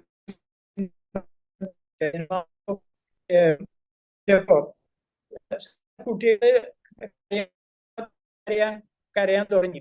അപ്പൊ അവിടെ ഇരുന്നിരുന്ന ഇപ്പൊ നമ്മൾ എന്തെങ്കിലും സംഭവിച്ചു കഴിഞ്ഞാൽ ഓ ഹരേ കൃഷ്ണ അല്ലെങ്കിൽ ഓ കൃഷ്ണ ഗുരുവായൂരപ്പ നാരായണ നമ്മൾ ചോദിക്കില്ലേ, എന്തെങ്കിലും സംഭവിച്ചു എന്നും പോലെ ഈ കുട്ടി കരയാൻ തുടങ്ങിയപ്പോ അവിടത്തെ നിർത്താതെ കരയാണ്. അപ്പൊ അവിടെ ഇരുന്ന് ആ സ്ത്രീകള് കൃഷ്ണനാമം ജപിക്കാൻ തുടങ്ങി. കൃഷ്ണനാമം ജപിച്ചപ്പോ കുട്ടിയുടെ കരച്ചിലിൽ നിന്നും മനസ്സിലായോ? അപ്പൊ ഇതെന്ത് ചെയ്യുന്ന വെച്ച് കഴിഞ്ഞാൽ ആ കുട്ടി, ഈ സ്ത്രീകൾ എന്ത് ചെയ്യുന്ന വെച്ച് കഴിഞ്ഞാൽ ഈ കുട്ടിയെ കരയിപ്പിച്ചിട്ട് നാമം ജപിച്ചുകൊണ്ട് ആ കരച്ചിൽ മാറ്റും. അങ്ങനെ ചൈതന്യ മഹാപ്രഭു ഒരു ലീല അവിടെ കാണിക്കുകയുണ്ടായെന്നാ പറയണേ. അതേപോലെ തന്നെ ചൈതന്യ മഹാപ്രഭു ബാല്യകാലത്തിൽ തന്നെ ഇതേപോലെ അനവധി ലീലകൾ കാണിച്ചിട്ടുണ്ട്. ഈ നാമം പ്രചരിപ്പിക്കാൻ പോകുന്നതായിട്ട് വന്നതുകൊണ്ട് അതിനെപ്പറ്റി അനവധി കഥകൾ നമുക്ക് പിന്നീട് നമുക്ക് സംസാരിക്കാം, കാരണം സമയം കുറവാണ്. തന്നെയല്ല, കഴിഞ്ഞ സെഷനിൽ നമ്മൾ പഠിച്ചു വന്നിരുന്ന കാര്യങ്ങൾ, അതില് നാമത്തിനെ പറ്റി അനവധി ആൾക്കാർ മാഹാത്മ്യം വായിക്കുകയുണ്ടായി. അപ്പോ ഇതേപോലെ തന്നെ ഇനിയും അടുത്ത ഇതിൽ നമുക്ക് ഇതേപോലെ ആവശ്യമുള്ള കാര്യങ്ങൾ നമുക്ക് പഠിച്ചെടുക്കാൻ സാധിക്കും. പ്രത്യേകിച്ച് നാമസങ്കീർത്തനം വളരെ പ്രാധാന്യപ്പെട്ട, എന്താണെന്ന് വെച്ച് കഴിഞ്ഞാൽ ഇതിന്റെ അതീന്ദ്രിയ സ്പന്ദനമുണ്ട്. ആ സൗണ്ട്, ആ പ്രകമ്പനം ചെവിയിൽ നമ്മൾ കേൾക്കുകയാണെങ്കിൽ ആ കൃഷ്ണാബോധം പുനരുജ്ജീവിപ്പിക്കാൻ സാധിക്കും. നമ്മൾ കൃഷ്ണാബോധത്തിലാണ് നമ്മൾ ഇരിക്കുന്നത്. പക്ഷെ എന്താണെന്ന് വെച്ച് കഴിഞ്ഞാൽ ഞാൻ നേരത്തെ പറഞ്ഞ പോലെ ഈ ഭൗതികമായിട്ടുള്ള എല്ലാവരും തന്നെ ഈ അവബോധത്തിൽ നിന്ന് മാറി നിൽക്കുകയാണ്. കാരണം ചെയ്യാൻ ഭൗതികമായിട്ടുള്ള ജീവിതത്തില് സത്വഗുണം, രജോഗുണം, തമോ ഗുണത്തില് അതിന്റെ അധീനതയിലായതുകൊണ്ട് നമുക്ക് കൃഷ്ണാബോധം മറന്നുപോയി. ആത്മീയമായിട്ടുള്ള ചിന്ത നമുക്ക് ഇല്ലാതെ ഉണ്ടായി. അപ്പൊ അതിനെ പുനർജീവിപ്പിക്കാൻ വേണ്ടി ഈ മാർഗം വളരെ ഉത്തമമാണെന്ന് ശാസ്ത്രങ്ങളിൽ പറയുന്നു. അതേപോലെ തന്നെ ഇപ്പോഴുള്ള കാര്യമൊന്നുമല്ല, സ്മരണാതീത കാലമൊക്കെ അനവധി കാലങ്ങൾക്ക് മുമ്പുള്ളതാണ്. അതും ഇത് ഒരു മനുഷ്യ നിർമ്മിതമായിട്ടുള്ള ഒരു ഒരു നാമമല്ല. ഹരേ കൃഷ്ണ കൃഷ്ണ കൃഷ്ണ ഹരേ ഹരേ, ഹരേ രാമ രാമ രാമ ഹരേ ഹരേ. ഇത് സ്മരണാതീത കാലങ്ങൾക്ക് ശാസ്ത്രത്തിൽ പറഞ്ഞിട്ടുള്ള കാര്യങ്ങളാണ്. അത് നമ്മൾ തുടർച്ചയായിട്ട് ചെയ്യുന്നു എന്നേ ഉള്ളൂ. അത് ചെയ്യുന്നതുകൊണ്ട് നമുക്ക് അതിന്റെ ഫലം നമുക്ക് തീർച്ചയായിട്ടും കിട്ടും. പിന്നെ വരുന്നത് എന്താണെന്ന് വെച്ച് കഴിഞ്ഞാൽ നമ്മൾ എപ്പോഴും മായയുടെ അധീനത്തെ, ഈ ഭൗതികത്തില് നമ്മൾ ജീവിക്കുന്നതുകൊണ്ട് മായയുടെ അടിമത്വത്തിലാണ് നമ്മുടെ ജീവിതം. കാരണം എന്താണെന്ന് വെച്ച് കഴിഞ്ഞാല് പ്രകൃതിയാണ് നമ്മളെ സംരക്ഷിക്കുന്നതും നമ്മളെ കൺട്രോൾ ചെയ്യുന്നതും പ്രകൃതിയാണ്. ആ പ്രകൃതിയാണ് നമുക്ക് എല്ലാ കാര്യങ്ങളും നമുക്ക് ചെയ്തു തരുന്നത്. നമ്മളെ ആവശ്യത്തിനുള്ള എല്ലാ കാര്യം തന്നെ പ്രകൃതിയാണ് നമുക്ക് ചെയ്തു തരുന്നത്. അപ്പൊ ആ പ്രകൃതിയെ നമ്മള് അതിന്റെ പ്രകൃതിയെ നമ്മൾ കീഴടക്കാൻ ശ്രമിക്കുമ്പോൾ എന്താ പറ്റുന്നത് വെച്ച് കഴിഞ്ഞാൽ അത് ഒരിക്കലും നടക്കാത്ത കാര്യമാണ്. പ്രകൃതി എന്ന് വെച്ച് കഴിഞ്ഞാൽ ഭഗവാനാൽ സൃഷ്ടിക്കപ്പെട്ടതാണ്. ഭഗവാന്റെ ഒരു അംശമാണ് പ്രകൃതി. അപ്പൊ അതിനെ നമുക്ക് മറികടക്കാൻ നമ്മളെ കൊണ്ട് സാധിക്കില്ല. അതിന് ഉദാഹരണം പറഞ്ഞ ഒരു ദാസൻ യജമാനെ മറികടന്ന യജമാനെ പോലെ ആവാൻ ശ്രമിച്ചു കഴിഞ്ഞാൽ നടക്കുമോ? നടക്കാത്ത. അതായത് യജമാനൻ പറയുന്ന കാര്യങ്ങൾ അനുകരിക്കാനേ നമ്മളെ കൊണ്ട് സാധിക്കുള്ളൂ. യജമാനെ ഓവർകം ചെയ്ത് നമുക്ക് ഓരോ കാര്യം ചെയ്യാൻ നമ്മളെ കൊണ്ട് സാധിക്കില്ല. അതേപോലെ തന്നെ പ്രകൃതിയെ കീഴടക്കാൻ നമ്മൾ ഓരോ മിനിറ്റിലും നമ്മൾ ശ്രമിച്ചുകൊണ്ടിരിക്കുകയാണ്. എന്തെല്ലാം കാര്യങ്ങൾ പ്രകൃതിയെ കീഴടക്കാനായിട്ട്, വെള്ളത്തിനെ കൺട്രോൾ ചെയ്യുന്നു, കാറ്റിനെ കൺട്രോൾ ചെയ്യുന്നു, സൂര്യനെ കൺട്രോൾ ചെയ്യുന്നു. അത് അങ്ങനെയില്ല, സൂര്യപ്രകാശത്തിനെ കൺട്രോൾ, എല്ലാം തന്നെ നമ്മൾ കൺട്രോൾ ചെയ്യാൻ പഠിക്കുകയാണ്. അതിനെ അധീനമായിട്ട് വന്നു കഴിഞ്ഞാൽ നമുക്ക് ഓരോ കാര്യങ്ങൾ സാധിക്കും. പക്ഷെ അത് നടക്കാത്ത കാര്യങ്ങൾക്ക് എത്ര കണ്ട് നമ്മൾ അതിനെ ഓവർകം ചെയ്യാൻ സാധിക്കണം, അത്ര കണ്ട് നമ്മൾ ബദ്ധനസ്ഥനാവുകയാണ്. പ്രകൃതി ആശ്രയിക്കേണ്ടതായിട്ട് വരികയാണ്. അപ്പൊ ഇത്തരത്തിലുള്ള ചിന്താഗതികളിൽ നിന്ന് നമുക്ക് പുറത്തു കിടക്കണമെന്നുണ്ടെങ്കിൽ ഈ കൃഷ്ണാബോധത്തിൽ വന്ന് നാമസങ്കീർത്തനം ചെയ്താൽ മാത്രമേ നമുക്കിത് നടക്കുകയുള്ളൂ. അല്ലാത്ത പക്ഷം നമ്മൾ വീണ്ടും കാരണം എന്താ വെച്ച് കഴിഞ്ഞാല് നമ്മളിപ്പോ പറയുകയാണെങ്കിൽ ഈ നാമത്തിൽ കൂടെ നമ്മൾ ഇങ്ങനെ എന്തെങ്കിലും നമ്മൾ കിട്ടുമെന്ന് നമുക്ക് സംശയമാണെങ്കിൽ നമ്മൾ ആ സംശയം ദൂരീകരിക്കാൻ വേണ്ടി ശാസ്ത്രങ്ങൾ പഠിക്കുക. ശാസ്ത്രങ്ങളിൽ കൂടെ നമുക്ക് കൂടുതൽ ഇതിനെപ്പറ്റി നമുക്ക് കൂടുതൽ മനസ്സിലാക്കാൻ സാധിക്കും. കൂടുതൽ നമ്മളെ ആചാര്യന്മാരുണ്ട്, ഗുരുക്കന്മാരുണ്ട്, നമ്മളുടെ ഹരേ കൃഷ്ണ പ്രസ്ഥാനത്തിന് ആൾക്കാരുണ്ട്. അവരോട് ചോദിച്ചു കഴിഞ്ഞാൽ കൂടുതലായിട്ട് ഡീറ്റെയിൽ ആയിട്ട് ഇതിപ്പോ ഇവിടെ വെറും ഒരു തുടക്കം മാത്രമേ നമുക്ക് പറയാൻ സാധിക്കുള്ളൂ. മറ്റത് അതിനെ കൂടുതലായിട്ട് കൂടുതൽ പഠിക്കണം എന്നുണ്ടെങ്കിൽ അതിന് സമയവും സന്ദർഭവും നമ്മൾ നോക്കേണ്ടതായിട്ടുണ്ട്. അപ്പൊ ഞാൻ ഈ പറയുന്നതിന്റെ ഉദ്ദേശം നാമസങ്കീർത്തനം കൊണ്ട് മാത്രം നമുക്ക് ഈ ഭൗതിക ലോകത്ത് നിന്ന് നമുക്ക് രക്ഷപ്പെടാൻ സാധിക്കും എന്നുള്ള ഒരു ശ്ലോകം കൂടി ഞാൻ വായിച്ചിട്ട് നിർത്താം. ഭാഗവതത്തിലെ ഒരു ശ്ലോകമാണ്, 3-ാമത്തെ കാണ്ടോ 33-ാമത്തെ അധ്യായത്തിൽ 7-ാമത്തെ ശ്ലോകം പറയുന്നത് അഹോബദശ്വ പ്രചോദോ ഗിരിയാൻ യജ്ജിഹ്വാഗ്രേ വർദ്ധതേ നാമ തുഭ്യം തേബസ്തപസ്തേ ജുഹുസസ്നുർ ആര്യ ബ്രഹ്മാനുചൂർ നാമ ഗൃണന്തിയേതേ. ഇതിന്റെ അർത്ഥം പറയുന്നത് ഒരു വ്യക്തി ചണ്ടാളൻ, ഞാൻ നേരത്തെ പറഞ്ഞു ആർക്കും ജപിക്കാം, ഇനിയിപ്പോ ചണ്ടാളനോ അല്ലെങ്കിൽ ജാതി മതം ഒന്നുമില്ല, ഇന്ന സ്ഥലത്ത് ജനിച്ചവനെന്നോ ഇന്ന കറുത്തവനെന്നോ വെളുത്തവനൊന്നുമില്ല, ആർക്കും ആവാം. ഇവിടെ പറയുന്ന ഒരു വ്യക്തി ചണ്ടാള കുലത്തിൽ എന്ന് വെച്ചാൽ ചണ്ടാള കുലിച്ച മനുഷ്യ സമൂഹത്തെ ഏറ്റവും അധമ കുലത്തിൽ ജനിച്ചവൻ ചണ്ടാളെന്ന് പറയുന്നത്. ജനിച്ചവനാണെങ്കിൽ പോലും ഭഗവാന്റെ ദിവ്യനാമങ്ങൾ ജപിക്കുകയാണെങ്കിൽ അവൻ മഹത്വമുള്ളവനാണ്. കാരണം കഴിഞ്ഞ ജീവിതത്തിൽ അവൻ എല്ലാ നിഷ്ഠകളും തപസ്സുകളും അനുഷ്ഠിച്ചിരുന്നു എന്ന് ഉള്ളതിന് തെളിവാണ് ആ ജപം. അവന് നാമം ജപിക്കാൻ കഴിയുന്നത് തന്നെ ജന്മജന്മാന്തരങ്ങളായിട്ട് നമ്മൾ ചെയ്തു വെച്ചേക്ക അനർത്ഥങ്ങള്, ഈ അനർത്ഥങ്ങൾ മാറണമെന്നുണ്ടെങ്കിൽ തീർച്ചയായിട്ടും നമ്മൾ നാമം ജപിക്കണം. അപ്പൊ ഈ അനർത്ഥങ്ങൾ ചെയ്തു വെച്ചിട്ടുണ്ടെങ്കിൽ തന്നെയും കഴിഞ്ഞ ജന്മത്തിൽ നമ്മൾ ഈ അനർത്ഥങ്ങൾ നമ്മൾ വരുത്തി വെച്ചിട്ടുണ്ടെങ്കിൽ തന്നെയും അതിന് ഇവിടെ പറയുന്നത് അവൻ എല്ലാ നിഷ്ഠകളും തപസ്സുകളും അനുഷ്ഠിച്ചിരുന്നു എന്ന് ഉള്ളതിന് തെളിവാണ് ആ ജപം. ഇപ്പൊ നമ്മൾ നാമം ജപിക്കുന്നുണ്ടെങ്കിൽ നമ്മൾ കഴിഞ്ഞ ജന്മത്തില് നമുക്ക് ചെയ്യപ്പെടേണ്ടതായിട്ട് അനുഷ്ഠാനങ്ങളും തപസ്സുകളും എല്ലാം നമ്മൾ ചെയ്തിരിച്ചിരുന്നത് കൊണ്ടാണ് നമുക്ക് ഇപ്പൊ നാമം ജപിക്കാൻ സാധിക്കുന്നത്. അപ്പൊ മഹാത്മ്യം മനസ്സിലായി എന്ന് ഞാൻ വിചാരിക്കുന്നു. തെളിവാണ് ഈ ജപം. ചൈതന്യ ഭഗവാന്റെ കാരുണ്യത്താൽ ഹരേ കൃഷ്ണ കൃഷ്ണ കൃഷ്ണ ഹരേ ഹരേ ഹരേ രാമ രാമ രാമ ഹരേ ഹരേ എന്ന് ജപിക്കുന്ന ഒരുവന് മുമ്പ് സമുദ്രത്തിൽ പ്രവേശിച്ച 10,000 സംവത്സരം തപസ്സനുഷ്ഠിച്ചവർ നേടിയ പരമമായ പരിപൂർണതയുടെ അതേ തലം പ്രാപിക്കാൻ കഴിയും. ഈ ശ്ലോകത്തിൽ കൂടെയാണ് അതാണ് പറഞ്ഞു തരുന്നത്. കലിയുടെ ഈ യുഗത്തിൽ പതിതരായ മനുഷ്യജീവികൾക്ക് ഭഗവാന്റെ കനിവിനാൽ അനുവദിക്കപ്പെട്ടിട്ടുള്ള മഹാനുകൂല്യമായ ഹരേ കൃഷ്ണ മഹാമന്ത്ര ജപം ഒരുവൻ പ്രയോജനപ്പെടുത്തുന്നില്ലെങ്കിൽ പ്രത്യേകം ശ്രദ്ധിച്ചോളൂ, അവൻ ഭഗവാന്റെ മായാശക്തിയാൽ അത്യന്തം ബ്രഹ്മചിത്തനാക്കപ്പെട്ടിരിക്കുന്നു എന്ന് മനസ്സിലാക്കണം. അപ്പോ അങ്ങനെയുള്ള ആ ബ്രഹ്മത്തിൽ നമ്മൾ പെട്ടിരിക്കുകയാണ്. അതുകൊണ്ടാണ് നമുക്ക് നാമം ജപിക്കാൻ സാധിക്കാത്തത് എന്നാണ് ഈ ശ്ലോകം പറയുന്നത്. അപ്പൊ അതുകൊണ്ട് എല്ലാവരും ആവുന്നിടത്തോളം സമയം കിട്ടുമ്പോഴൊക്കെ നാമം ജപിക്കാം. നാമം ജപിക്കാനൊരു പൈസയും കുത്തനൊന്നും ഒരാവശ്യമില്ല. എപ്പോ വേണമെങ്കിൽ എവിടെ ഇരുന്ന് നമുക്ക് ജപിക്കാം. കുളിക്കുമ്പോഴും ജപിക്കാം, ഭക്ഷണം കഴിക്കുമ്പോഴും ജപിക്കാം, നടക്കുമ്പോഴും ഇരിക്കുമ്പോഴും ഉറങ്ങുന്നതിന് മുമ്പും നമുക്ക് ജപിക്കാം. എല്ലാവരും നാമം ജപിക്കാൻ ശ്രമിക്കാം. ഹരേ കൃഷ്ണ. എന്തെങ്കിലും സംശയം ഉണ്ടെങ്കിൽ പിന്നെ ഇത് ക്ലാസ് കഴിയുമ്പോൾ ചോദിക്കാം. ഹരേ കൃഷ്ണ. ഹരിബോൾ. ഹരേ Krishna Mataji. Thank you very much. Hare Krishna Prabhuji. Thank you so much. It was very insightful and power-packed session. It was very inspiring. I also feel like chanting now. And I am sure everyone feels the same. So we'll move on to the next speaker now, the main speaker for today.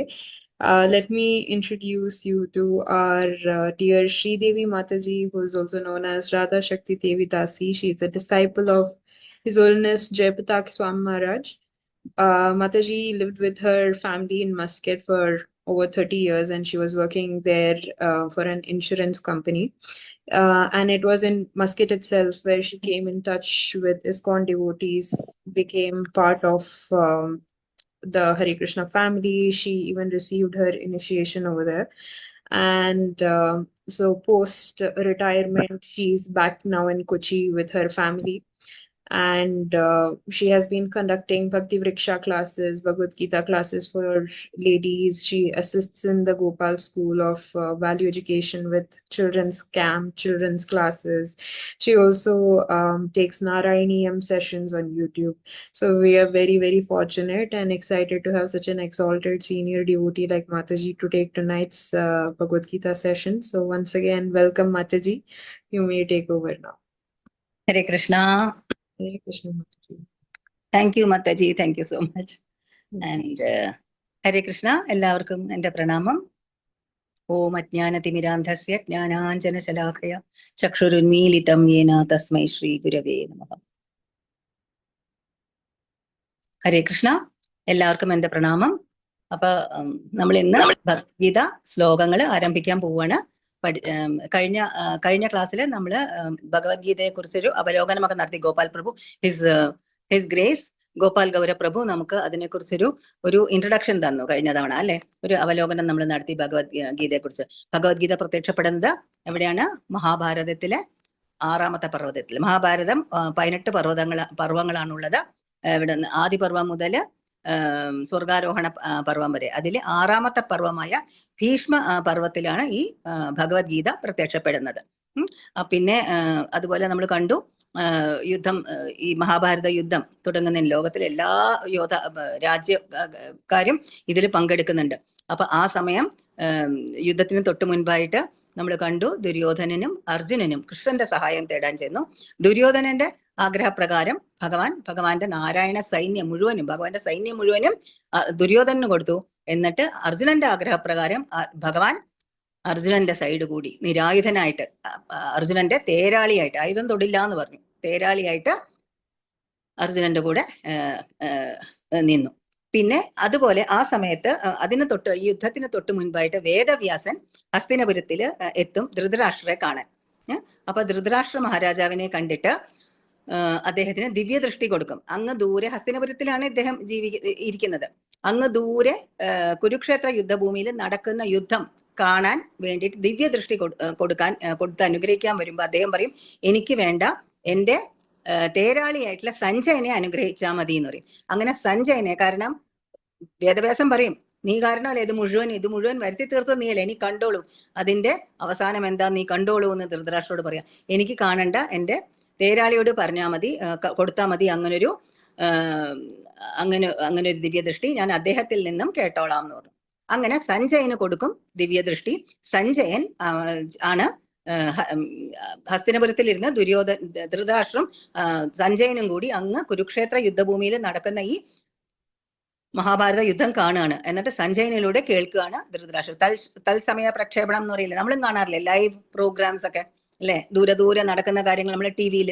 അതുമാതിരി സഞ്ജയനാണ് Dhritarashtra TV. സഞ്ജയനിലൂടെയാണ് Dhritarashtra ഇതെല്ലാം അറിയുന്നത്. നമ്മളും കേൾക്കുന്നത് എന്താ? സഞ്ജയന്റെ വാക്കുകളിലൂടെയാണ് അല്ലെ. അപ്പൊ അങ്ങനെ യുദ്ധത്തിനൊക്കെ എല്ലാം പുറപ്പാടുകളും നടന്നു. ആകമാനം 18 അക്ഷൗഹിണികളാണ് ഈ യുദ്ധത്തിൽ പങ്കെടുക്കുന്നത്. ഒരു അക്ഷൗഹിണി എന്ന് പറഞ്ഞാൽ ഒരു കണക്കൊക്കെ ഉണ്ട്. ഇത്ര രഥങ്ങള്, ഇത്ര ആനകള്, പിന്നെ കുറെ കുതിര, പിന്നെ കാൽപ്പടയാളെന്ന് പറഞ്ഞു. എനിക്ക് എന്റെ ഓർമ്മ ശരിയാണെങ്കിൽ 21,870 രഥങ്ങള്, അത്രയും തന്നെ ആനകള്, അതിന്റെ 3 ഇരട്ടി കുതിരകള്, പിന്നെ ഇതൊക്കെ കൂടാണ്ട് കുറെ കാൽപ്പടയാളികള്. അപ്പൊ ഒന്ന് ആലോചിച്ച് നോക്കൂ, ഇതാണ് ഒരു അക്ഷൗഹിണി. അങ്ങനത്തെ 18 അക്ഷൗഹിണികളാണ് ഈ യുദ്ധത്തിൽ പങ്കെടുക്കുന്നത്. അതിൽ 11 അക്ഷൗഹിണികള് കൗരവരുടെ ഭാഗത്തും 7 അക്ഷൗഹിണികള് പാണ്ഡവരുടെ സൈഡിലും. അപ്പൊ താരതമ്യേന പാണ്ഡവരുടെ സൈന്യം കൗരവരുടെ സൈന്യത്തെക്കാളും വളരെ ചെറുതായിരുന്നു. പക്ഷെ അവരുടെ കൂടെ ആരുണ്ട്? സാക്ഷാൽ ഭഗവാനുണ്ട് തേരാളിയായിട്ട് അല്ലെ. നമ്മുടെ ജീവിതത്തിലും നമ്മുടെ ജീവിതമാകുന്ന യുദ്ധത്തിൽ തേരാളിയായിട്ട് ഭഗവാൻ ഉണ്ടെങ്കിൽ പിന്നെ എന്ത് വേണം അല്ലെ. അവരുടെ തേരാളിയായിട്ട് കൃഷ്ണനുണ്ട്. അങ്ങനെ യുദ്ധം തുടങ്ങാറായി. ഹസ്തിനപുരം കൊട്ടാരത്തിൽ ഇരുന്നും കൊണ്ട് സഞ്ജയനും ധൃതരാഷ്ട്രം ഇത് കാണുകയാണ്. ആദ്യത്തെ ശ്ലോകം ഭഗവത്ഗീതയിലെ ധൃതരാഷ്ട്ര സഞ്ജയനോട് ചോദിക്കുകയാണ്. അപ്പൊ കഴിഞ്ഞ പ്രഭു പറയുകയും ചെയ്തു, 4 സ്പീക്കേഴ്സ്, 4 വക്താക്കളാണ് ഇതിലുള്ളത്, 4 സ്പീക്കേഴ്സ്. ഒന്ന് ധൃതരാഷ്ട്ര, ഫസ്റ്റ് ശ്ലോക പറയുന്നത് ധൃതരാഷ്ട്രാണ്. ആ ഒരൊറ്റ ശ്ലോകമേ ധൃതരാഷ്ട്ര പറയുന്നുള്ളൂ. പിന്നെ ഉള്ളത് സഞ്ജയൻ, പിന്നെ കൃഷ്ണൻ, അർജുനൻ. ഇങ്ങനെ 4 സ്പീക്കേഴ്സ് ആണ് ഈ ഭഗവത്ഗീതയിലുള്ളത്. അപ്പൊ അങ്ങനെ ആദ്യത്തെ ശ്ലോകം ധൃതരാഷ്ട്രതയുടെയാണ്. നമുക്ക് ആദ്യത്തെ ശ്ലോകം നമുക്കൊന്ന് വായിക്കാം. ധൃതരാഷ്ട്ര ഉവാച ധർമ്മക്ഷേത്രേ കുരുക്ഷേത്രേ സമവേതായുയുത്സവഃ മാമകാ പാണ്ഡവശ്ചൈവ കിമകുർവത സഞ്ജയ. ധൃതരാഷ്ട്ര പറഞ്ഞു, ഹേ സഞ്ജയ, പുണ്യസ്ഥലമായ കുരുക്ഷേത്രത്തിൽ യുദ്ധോത്സുകരായി ഒന്നിച്ചുകൂടിയ എന്റെ മക്കളും പാണ്ഡവപുത്രന്മാരും എന്ത് ചെയ്യുന്നു എന്ന് ചോദിക്കുകയാണ്. അപ്പൊ ഈ ആദ്യത്തെ ശ്ലോകത്തിൽ തന്നെ ഈ യുദ്ധത്തിൽ ആര് ജയിക്കും, അതിന്റെ സമാപനം എങ്ങനെയായിരിക്കും എന്നുള്ളത് ഈ ആദ്യത്തെ ശ്ലോകത്തിൽ നിന്ന് തന്നെ നമുക്കൊരു ഐഡിയ കിട്ടും. എന്താണ്? ധർമ്മക്ഷേത്രേ കുരുക്ഷേത്രേ, ധർമ്മക്ഷേത്രമാകുന്ന കുരുക്ഷേത്രത്തില് എന്നാണ് പറയുന്നത്. അപ്പൊ എന്താ? അവിടെ ധർമ്മമേ ജയിക്കൂ എന്നർത്ഥം അല്ലെ. എന്താണ് ധർമ്മം എന്ന് പറഞ്ഞാല്? നമ്മൾ പലതും പറയും, എന്താ കർത്തവ്യങ്ങള്, പിന്നെ ആധ്യാത്മികത, എന്താണ് നമ്മുടെ ആത്മീയത, അല്ലെങ്കിൽ സത്യസന്ധമായി കർത്തവ്യങ്ങൾ ചെയ്യുക, അങ്ങനെ പലതും ഉണ്ട്. ഇതെല്ലാം ശരി തന്നെ. പക്ഷെ ധർമ്മം എന്നുള്ള വാക്കിന്റെ മൂല അർത്ഥം അതിന് നോക്കുകയാണെങ്കിൽ എന്താണ്? നമ്മുടെ ഇറ്റേണൽ നേച്ചർ, നമ്മുടെ സ്വഭാവം. അതാണ് ധർമ്മം എന്ന് പറയുന്നത്. ഇപ്പൊ ഉദാഹരണത്തിന് അഗ്നിയുടെ സ്വഭാവം ധർമ്മം എന്താന്ന് ചോദിച്ചാൽ എന്താ? തീയും ചൂടും വെളിച്ചവും. ചൂടും വെളിച്ചവും ഇല്ലാത്തൊരു സാധനത്തിനെ നമ്മൾ അഗ്നി എന്ന് പറയുമോ? ഇല്ല. അതുമാതിരി വെള്ളത്തിന്റെ ഇതെന്താണ്? ദ്രാവകത്വം. അത് കട്ടയായിട്ടുള്ളൊരു സാധനത്തിന് വെള്ളം എന്ന് പറയുമോ? പറയാം. ഫ്രീസറിൽ എടുത്തു വെച്ചാൽ അത് ഐസാവും. പക്ഷെ അതിനെ പുറത്തെടുത്ത് വെച്ചാൽ കിട്ടുന്ന ആദ്യത്തെ സന്ദർഭം കൊണ്ട് തന്നെ അത് എന്ത് സംഭവിക്കും? അത് ഉടനെ തന്നെ ദ്രാവകമായിട്ട് മാറും, അല്ലെ? അതാണ് അതിന്റെ സ്വഭാവം എന്ന് പറയുന്നത്. അതുപോലെ നമ്മുടെ സ്വഭാവം കഴിഞ്ഞ തവണ പ്രഭു പറയുകയും ചെയ്തു, അല്ലെ? നമ്മൾ എല്ലാവരും എന്താണ്? ആത്മാക്കളാണ്, ജീവാത്മാവാണ്, ഈ ശരീരമല്ല, നമ്മൾ ഒരു ആത്മാവാണ് എന്നൊക്കെ പറഞ്ഞു തന്നു, അല്ലെ? അത് നമ്മൾ വീണ്ടും ഇനിയിപ്പോ ഭഗവത്ഗീത പഠിക്കുമ്പോൾ നമ്മൾ പഠിക്കും ഞാൻ ആരാണ് എന്നുള്ള ആ ചോദ്യത്തിന്റെ ഉത്തരം. പക്ഷെ ഇത്രയും ഇപ്പൊ മനസ്സിലാക്കാൻ, നമ്മൾ എല്ലാവരും ഭഗവാന്റെ അംശങ്ങളാണ്. ജീവാത്മാവ് പരമാത്മാവിന്റെ അംശങ്ങളാണ്. അപ്പൊ നമ്മളെല്ലാവരും തന്നെ ഭഗവാന്റെ അംശങ്ങളാണ്. അംശത്തിന്റെ കർത്തവ്യം എന്താ?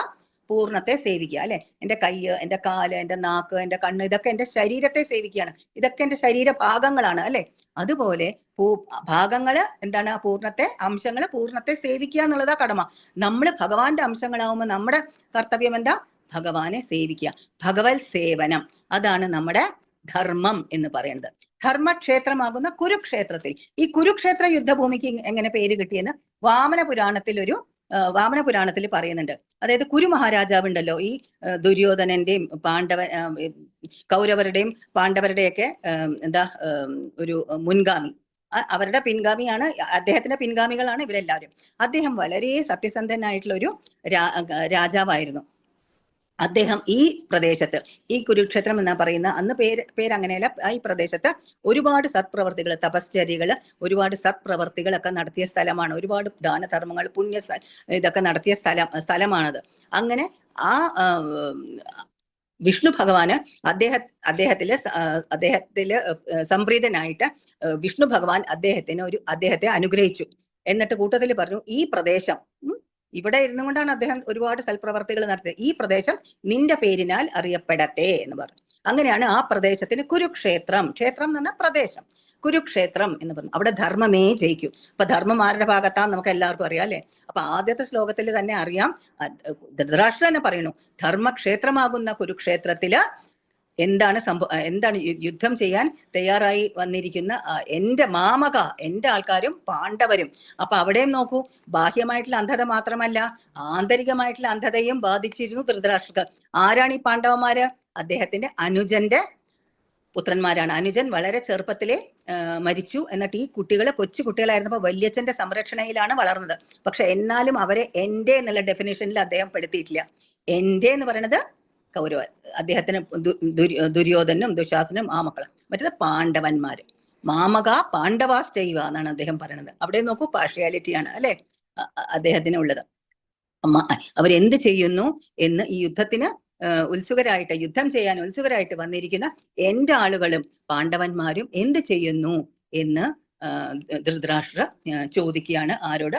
സഞ്ജയനോട്. അപ്പൊ സഞ്ജയൻ അങ്ങനെ അദ്ദേഹത്തിന്റെ ചാനലൊക്കെ ശരിയാക്കി, ടി വി അല്ലേ അവിടെ ഇരുന്ന് കാണാമല്ലോ, ദൂരെ നടക്കുന്നത് ഒക്കെ ശരിയാക്കിക്കൊണ്ടിട്ട് അദ്ദേഹം അങ്ങോട്ട് ദൂരെ അങ്ങ് കുരുക്ഷേത്രത്തിൽ നോക്കിക്കൊണ്ട് അദ്ദേഹം പറഞ്ഞു, എന്ത് പറഞ്ഞു? സഞ്ജയ, രണ്ടാമത്തെ ശ്ലോകം, സഞ്ജയ ഉവാച ദൃഷ്ട്വാ തു പാണ്ഡവാനീകം വ്യൂഢം ദുര്യോധനസ്തഥാ ആചാര്യമുപസംഗമ്യ രാജാവചനമബ്രവീത്. എന്താ പറഞ്ഞത്? സഞ്ജയൻ പറഞ്ഞു, അല്ലയോ രാജാവേ, പാണ്ഡുപുത്രന്മാർ സജ്ജമാക്കിയ സൈന്യത്തെ കണ്ട് ദുര്യോധന മഹാരാജാവ് ആചാര്യന്റെ മുൻപിൽ ചെന്ന് ഇങ്ങനെ പറഞ്ഞു. അപ്പൊ പാണ്ഡവന്മാരുടെ സൈന്യം കണ്ടപ്പോ ദുര്യോധനന് ഒരല്പം ഭയം തോന്നാതിരുന്നില്ല. നമ്മൾ എത്രയൊക്കെ കോൺഫിഡന്റ് ആണെങ്കിലും ഒരു കോമ്പറ്റീഷൻ ചെല്ലുമ്പോൾ കുറച്ചൊരു ടെൻഷൻ ഉണ്ടാവും, അല്ലെ? അപ്പൊ അങ്ങനെ ദുര്യോധനും ഒരല്പം ടെൻഷൻ ഉണ്ട്. അങ്ങനെ അദ്ദേഹം ആചാര്യന്റെ മുമ്പിൽ ചെന്നുകൊണ്ട് ഇങ്ങനെ പറഞ്ഞു. ആരാണ് ആചാര്യൻ? ദ്രോണര്, അല്ലെ? അവരുടെ ആചാര്യൻ. ദ്രോണരുടെ അടുത്ത് ചെന്ന് ഇങ്ങനെ പറഞ്ഞു എന്ന് പറഞ്ഞു. എന്താണ് പറഞ്ഞത്? മൂന്നാമത്തെ ശ്ലോകം നോക്കാം. പശ്യൈതാം പാണ്ഡുപുത്രാണാം ആചാര്യ മഹതീം ചമും വ്യൂഢാം ദ്രുപദപുത്രേണ തവ ശിഷ്യേണ ധീമതാ. അല്ലയോ ആചാര്യ, അങ്ങയുടെ ശിഷ്യനും ബുദ്ധിശാലിയുമായ ദ്രുപദപുത്രൻ ഒരുക്കി നിർത്തിയിട്ടുള്ള ഈ മഹത്തായ പാണ്ഡവ സൈന്യത്തെ ഒന്ന് നോക്കൂ. ഇപ്പൊ എന്താ ഇവിടെ പറയണത്? ഇതിനകത്ത് ഒരു അർത്ഥഗർഭമായിട്ടുള്ള ഒരു വാചകമാണ് ദുര്യോധനൻ ദ്രോണരോട് പറയണത്. എന്താന്ന് വെച്ചാല് ഇവിടെ ദ്രുപദന്റെ പുത്രൻ എന്ന് പറയുന്നത് ദൃഷ്ടദ്യുമ്നൻ. അപ്പൊ പണ്ട് ഈ ദ്രുപദ മഹാരാജാവും ദ്രോണരും അവര് സഹപാഠികളായിരുന്നു. നമ്മുടെ കൃഷ്ണന്റെയും കുചേലന്റെയും കഥ അറിയാലോ, അതുപോലെ തന്നെ ഇവരും സഹപാഠികളായിരുന്നു. ഗുരുകുലത്തിൽ ഒരുമിച്ച് പഠിച്ചതാണ്. പിരിയാൻ നേരത്തെ ഇതുപോലെ പറഞ്ഞു, എന്താവശ്യം ഉണ്ടെങ്കിലും എന്നെ വന്ന് കാണൂ എന്നൊക്കെ. ദ്രുപദൻ രാജകുമാരൻ, ദ്രോണർ ഒരു പാവപ്പെട്ട ബ്രാഹ്മണൻ. പണ്ട് കൃഷ്ണനും കുചേലനും പിരിഞ്ഞ പോലെ തന്നെ ഇവരും പിരിഞ്ഞത്. പിന്നീട് ഒരു കാലത്ത് കുചേലൻ കൃഷ്ണനെ കാണാൻ വന്ന മാതിരി തന്നെ ദ്രോണരുടെ ഭാര്യ ദ്രോണരെ വിടും ദ്രുപദനെ കാണാൻ. അവിടെ കൃഷ്ണൻ കുചേലനെ കണ്ടപ്പോ എന്താണ് ചെയ്തത്? ഓടി ചെന്ന് കെട്ടിപ്പിടിച്ച് കൊണ്ടുപോയിരുത്തി സ്വീകരിച്ചു. ഭയങ്കര സ്വീകരണമായിരുന്നു അല്ലെ. ഇവിടെ എന്താ സംഭവിച്ചത്? ദ്രുപദൻ ഉടനെ പറഞ്ഞു, ഇങ്ങനൊരു ബ്രാഹ്മണൻ, പാവപ്പെട്ട ബ്രാഹ്മണൻ എനിക്ക് സുഹൃത്തോ? എനിക്കിങ്ങനെ ഒരു സുഹൃത്തില്ല. പാവപ്പെട്ട ബ്രാഹ്മണൻ എനിക്ക് സുഹൃത്തായിട്ട് എനിക്ക് അറിയില്ല, എനിക്കിങ്ങനെ ഒരു ബ്രാഹ്മണനെ എനിക്ക് അറിയുകയുമില്ല എന്ന് പറഞ്ഞ് അന്ന് മാത്രമല്ല അപമാനിച്ചു വിടും. ദ്രോണർ അവിടെ നിന്ന് ഒന്നും മിണ്ടാതെ തലയും കുനിച്ചു പോരും. പിന്നീടാണ് ഈ ഹസ്തിനപുരത്തില് ഈ കൗരവരുടെയും പാണ്ഡവരുടെയും ആക്കിയ ഗുരുവായിട്ട് അവിടെ വരുന്നത്. ആ സമയത്ത് ഗുരുദക്ഷിണയായിട്ട് ഇദ്ദേഹം ചോദിക്കുന്നത് എന്താണ്? പഠിത്തമൊക്കെ കഴിഞ്ഞപ്പോ ഗുരുദക്ഷിണയായിട്ട് ചോദിക്കുന്നത് ദ്രുപദ മഹാരാജാവിനെ, ഇപ്പൊ ഞാൻ പഠിപ്പിച്ചു തന്ന അസ്ത്രശസ്ത്ര വിദ്യകൾ ഉപയോഗിച്ച് ദ്രുപദ മഹാരാജാവിനെ തോൽപ്പിച്ച് ബന്ധനസ്ഥനാക്കി കൊണ്ടുവരാൻ. അങ്ങനെ ഒരു മിനിറ്റ് കേട്ടോ.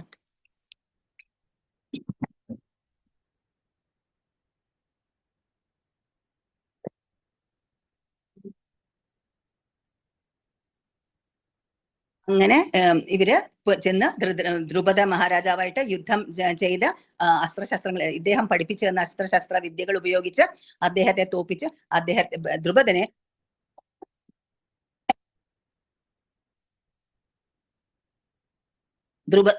ദ്രുപദ മഹാരാജാവിനെ ബന്ധനസ്ഥനാക്കി ദ്രോണരുടെ കാൽക്കൽ കൊണ്ടുവന്ന് ഇടും അർജുനൻ. പക്ഷെ ദ്രോണർ എന്ത് ചെയ്യും? അദ്ദേഹത്തെ അപമാനിക്കില്ല.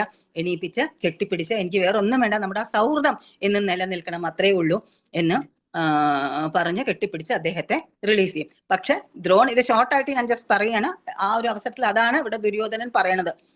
പക്ഷെ ദ്രുപദൻ അത് വല്ലാണ്ട് ഇൻസൾട്ടഡ് ആയി. അദ്ദേഹം വിചാരിച്ചു, എനിക്കൊരു പുത്രൻ ഉണ്ടാവുമ്പോൾ ഇദ്ദേഹത്തെ വധിക്കുന്ന ഒരു പുത്രൻ എനിക്കുണ്ടാകണം, എനിക്ക് വേണം എന്ന് അദ്ദേഹം ശപഥം ചെയ്യും. അങ്ങനെയാണ് പിന്നീട് ദൃഷ്ടദ്യുമ്നൻ ഉണ്ടാകുന്നതും.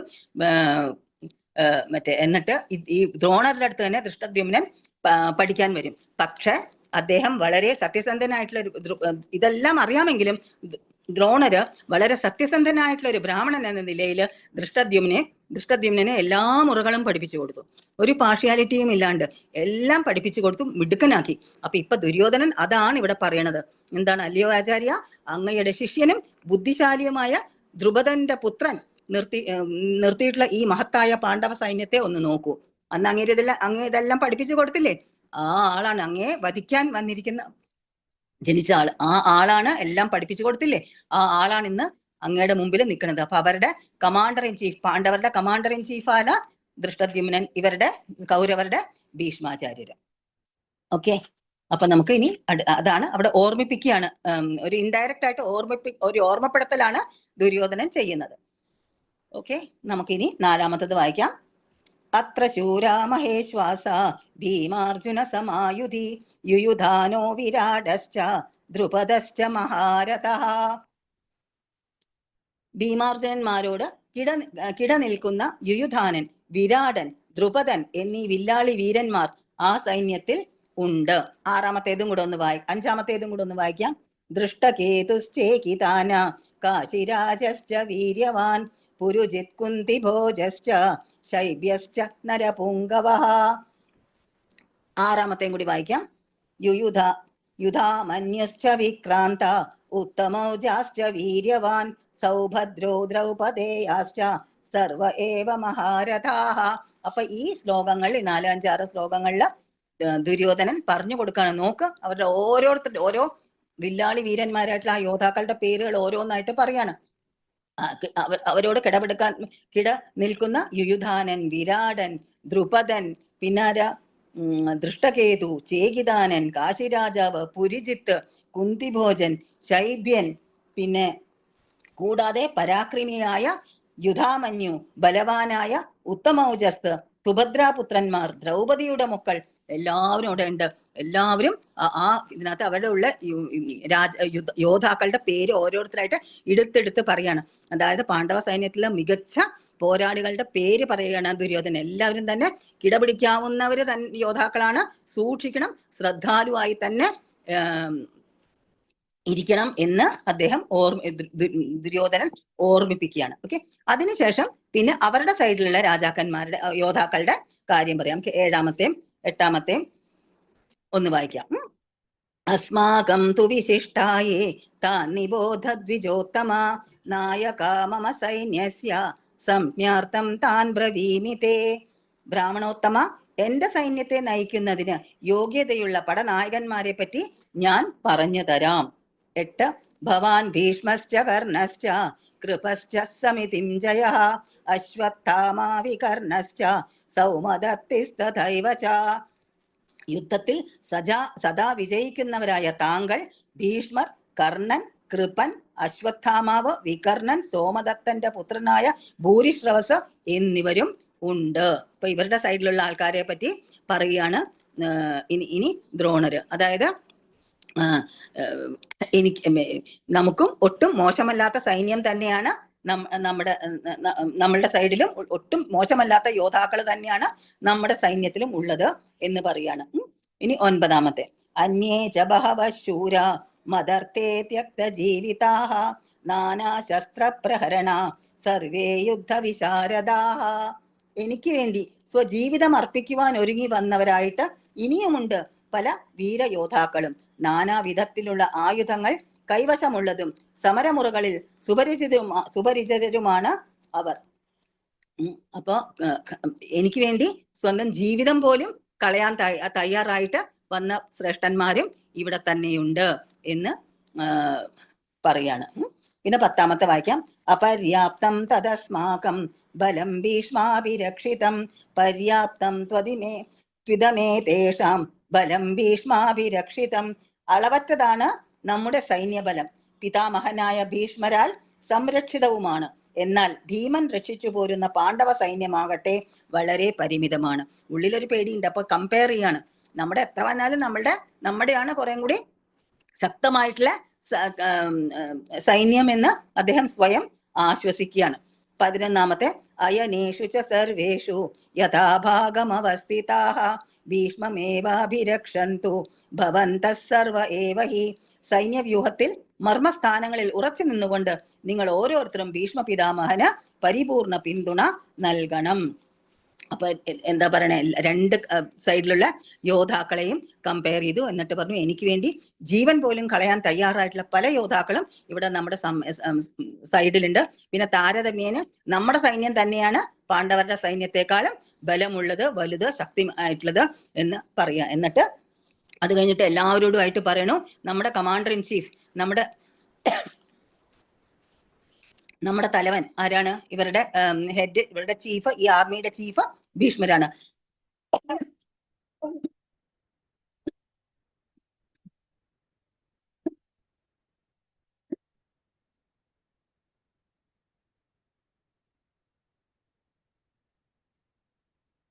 എല്ലാവരും ഭീഷ്മർക്ക് പിന്തുണ കൊടുക്കണം എന്ന് പറയും. എല്ലാവരോടുമായിട്ട് പറയാണ്, എല്ലാവരും ഭീഷ്മർക്ക് വേണ്ട പിന്തുണ നൽകണം എന്ന് എല്ലാവരോടുമായിട്ട് അവരുടെ ഭാഗത്തുള്ള എല്ലാ യോദ്ധാക്കളോടുമായിട്ട് പറയുകയാണ്.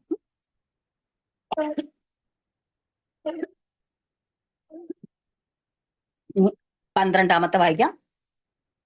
തസ്യ സഞ്ജനയൻ ഹർഷം കുരു വൃദ്ധ പിതാമഹഃ സിംഹനാദം വിനദ്യോച്ചേ ശംഖം ദദ്മൗ പ്രതാപവാൻ. അപ്പോൾ പരാക്രമിയും കുരുപിതാമഹനുമായ ഭീഷ്മർ ദുര്യോധനന് ആഹ്ലാദം ജനിപ്പിക്കുമാറ് സിംഹഗർജനം പോലെയുള്ള ശബ്ദം ഉണ്ടാക്കിക്കൊണ്ട് തന്റെ ശംഖമെടുത്ത് ഊതി. അപ്പൊ ഇങ്ങനെ ദുര്യോധനൻ എല്ലാവർക്കും ഇൻസ്ട്രക്ഷൻസ് കൊടുത്തോണ്ടിരിക്കുന്ന സമയത്ത് ഭീഷ്മർ എന്ത് ചെയ്തു? അദ്ദേഹത്തിന്റെ ശംഖെടുത്ത് ഊതി, യുദ്ധം ആരംഭിക്കട്ടെ എന്ന് പറഞ്ഞുകൊണ്ട് യുദ്ധത്തിന്റെ തുടക്കം കുറിച്ചുകൊണ്ട് അദ്ദേഹത്തിന്റെ ശംഖ് ഊതി. എന്നിട്ട് എന്ത് പറ്റി? തത ശംഖാശ്ച ഭേര്യശ്ച പണവാനക ഗോമുഖാഃ സഹസൈവാഭ്യഹന്യന്ത സശബ്ദസ്തു മുലോഭവത്. അതിനെ തുടർന്ന് ശംഖ്, ചെണ്ട, മദ്ദളം, കാഹളം എന്നിവയുടെ ശബ്ദം എമ്പാടും ഉയർന്നു. യുദ്ധരംഗത്ത് കോലാഹലമായി. അപ്പൊ ഇദ്ദേഹം ശംഖൂതിന്റെ പുറകെ എല്ലാവരും ശംഖൂതി, ചെണ്ടയുടെ മേളം, ആകപ്പാട് ശബ്ദം മുഖരിതമായി, ആകെ ഒരു ശബ്ദ കോലാഹലമായി. എന്ത് ആ കുരുക്ഷേത്ര യുദ്ധഭൂമി എല്ലാവരും ശംഖൂതി ചെണ്ടകൾ കൊട്ടിയൊക്കെയായി. അങ്ങനെ ഇരിക്കുന്ന സമയത്ത് എന്ത് പറ്റി? 14 തത ശ്വേതൈർഹയൈര്യുക്തേ മഹതീ സ്യന്ദനേ സ്ഥിതൗ മാധവ പാണ്ഡവാശ്ചൈവ ദിവ്യൗ ശംഖൗ പ്രദദ്മതോ. മറുവശത്ത് കൃഷ്ണാർജുനന്മാർ വെള്ളിക്കുതിരകളെ പൂട്ടിയ വൻതേരിൽ നിന്നുകൊണ്ട് തങ്ങളുടെ ദിവ്യശംഖങ്ങൾ മുഴക്കി. അങ്ങനെ ഇവിടെ കൗരവരുടെ സൈന്യത്തിൽ എല്ലാവരും ശംഖൂതി ചെണ്ട കൊട്ടി. ആ സമയത്ത് പാണ്ഡവരുടെ സൈന്യത്തിൽ നിന്ന് കൃഷ്ണനും അർജുനനും എല്ലാവരും ശംഖൂതി റെഡി, തയ്യാർ എന്നും പറഞ്ഞുകൊണ്ട്. ഓക്കെ, ഇനി 15. പാഞ്ചജന്യം ഋഷികേശോ ദേവദത്തം ധനഞ്ജയ പൗണ്ഡ്രം ദദ്മൗ മഹാശംഖം ഭീമകർമാവൃകോദരഃ. കൃഷ്ണ ഭഗവാൻ പാഞ്ചജന്യം എന്ന ശംഖൂതി അർജുനൻ ദേവദത്തവും ദുഷ്കര കർമ്മങ്ങളിൽ മുൻനിൽക്കുന്നവനും ഭോജനപ്രിയനുമായ ഭീമൻ പൗണ്ഡ്രം എന്ന ശംഖും മുഴക്കി. അപ്പൊ ഇവരെല്ലാവരും അവരുടെ ഇവിടെ ഈ 15 ശ്ലോകത്തിൽ കൃഷ്ണന്റെയും അർജുനന്റെയും ഭീമന്റെയും ശംഖുകളുടെ പേര് പറഞ്ഞുകൊണ്ട് അവരത് ഊതി. കൃഷ്ണന്റെ ശംഖ് എന്താ? പാഞ്ചജന്യം. മറ്റേ അർജുനന്റെ ദേവദത്തം, ഭീമന്റെ പൗണ്ഡ്രം. ഇതെല്ലാം ഈ ശംഖുകളുടെ പേരും ഒന്ന് പഠിച്ചിരിക്കണം, നല്ലതാണ്. പണ്ടൊരിക്കൽ എനിക്ക് ഓർമ്മയുണ്ട്, ഈ എന്താണ് നിങ്ങൾക്കുമാകാം കോടീശ്വരൻ എന്നുള്ള ഒരു പരിപാടിയിൽ സുരേഷ് ഗോപി ശംഖുകളുടെ പേര് ചോദിച്ചിരുന്നു അല്ലെ. അപ്പൊ നമ്മളിത് പഠിച്ചിരിക്കണം, അല്ലെങ്കിൽ നല്ലതല്ലേ ഇതൊക്കെ മക്കൾക്കും കൊച്ചുമക്കൾക്കും ക്വിസ് പ്രോഗ്രാമിനൊക്കെ നല്ലതാ. അതല്ലെങ്കിലും ഇതൊക്കെ പഠിച്ചിരിക്കണം എപ്പോഴും നല്ലതാ. ഇവരുടെ 3 പേരുടെ, കൃഷ്ണന്റെ പാഞ്ചജന്യം, അർജുനന്റെ ദേവദത്തം, ഭീമന്റെ പൗണ്ഡ്രം, അവരും 3 പേരും അവരുടെ ശംഖുകൾ ഊതി. ഇനി 16, 17, 18 വായിക്കാം. അനന്ത വിജയം രാജ കുന്തിപുത്രോ യുധിഷ്ഠിരഃ നകുല സഹദേവശ്ച സുഘോഷമണി പുഷ്പകൗ. 17 കാശ്യശ്ച പരമേശ്വാസ ശിഖണ്ഡീ ച മഹാരഥഃ ദൃഷ്ടദ്യുമ്നോ വിരാടശ്ച സാത്യകിശ്ച പരാജിതഃ. 18 ദ്രുപദോ ദ്രൗപദേയാശ്ച സർവശ പൃഥിവീപതേ സൗഭദ്രാശ്ച മഹാബാഹു ശംഖാൻ ദദ്മു പൃഥക് പൃഥക്.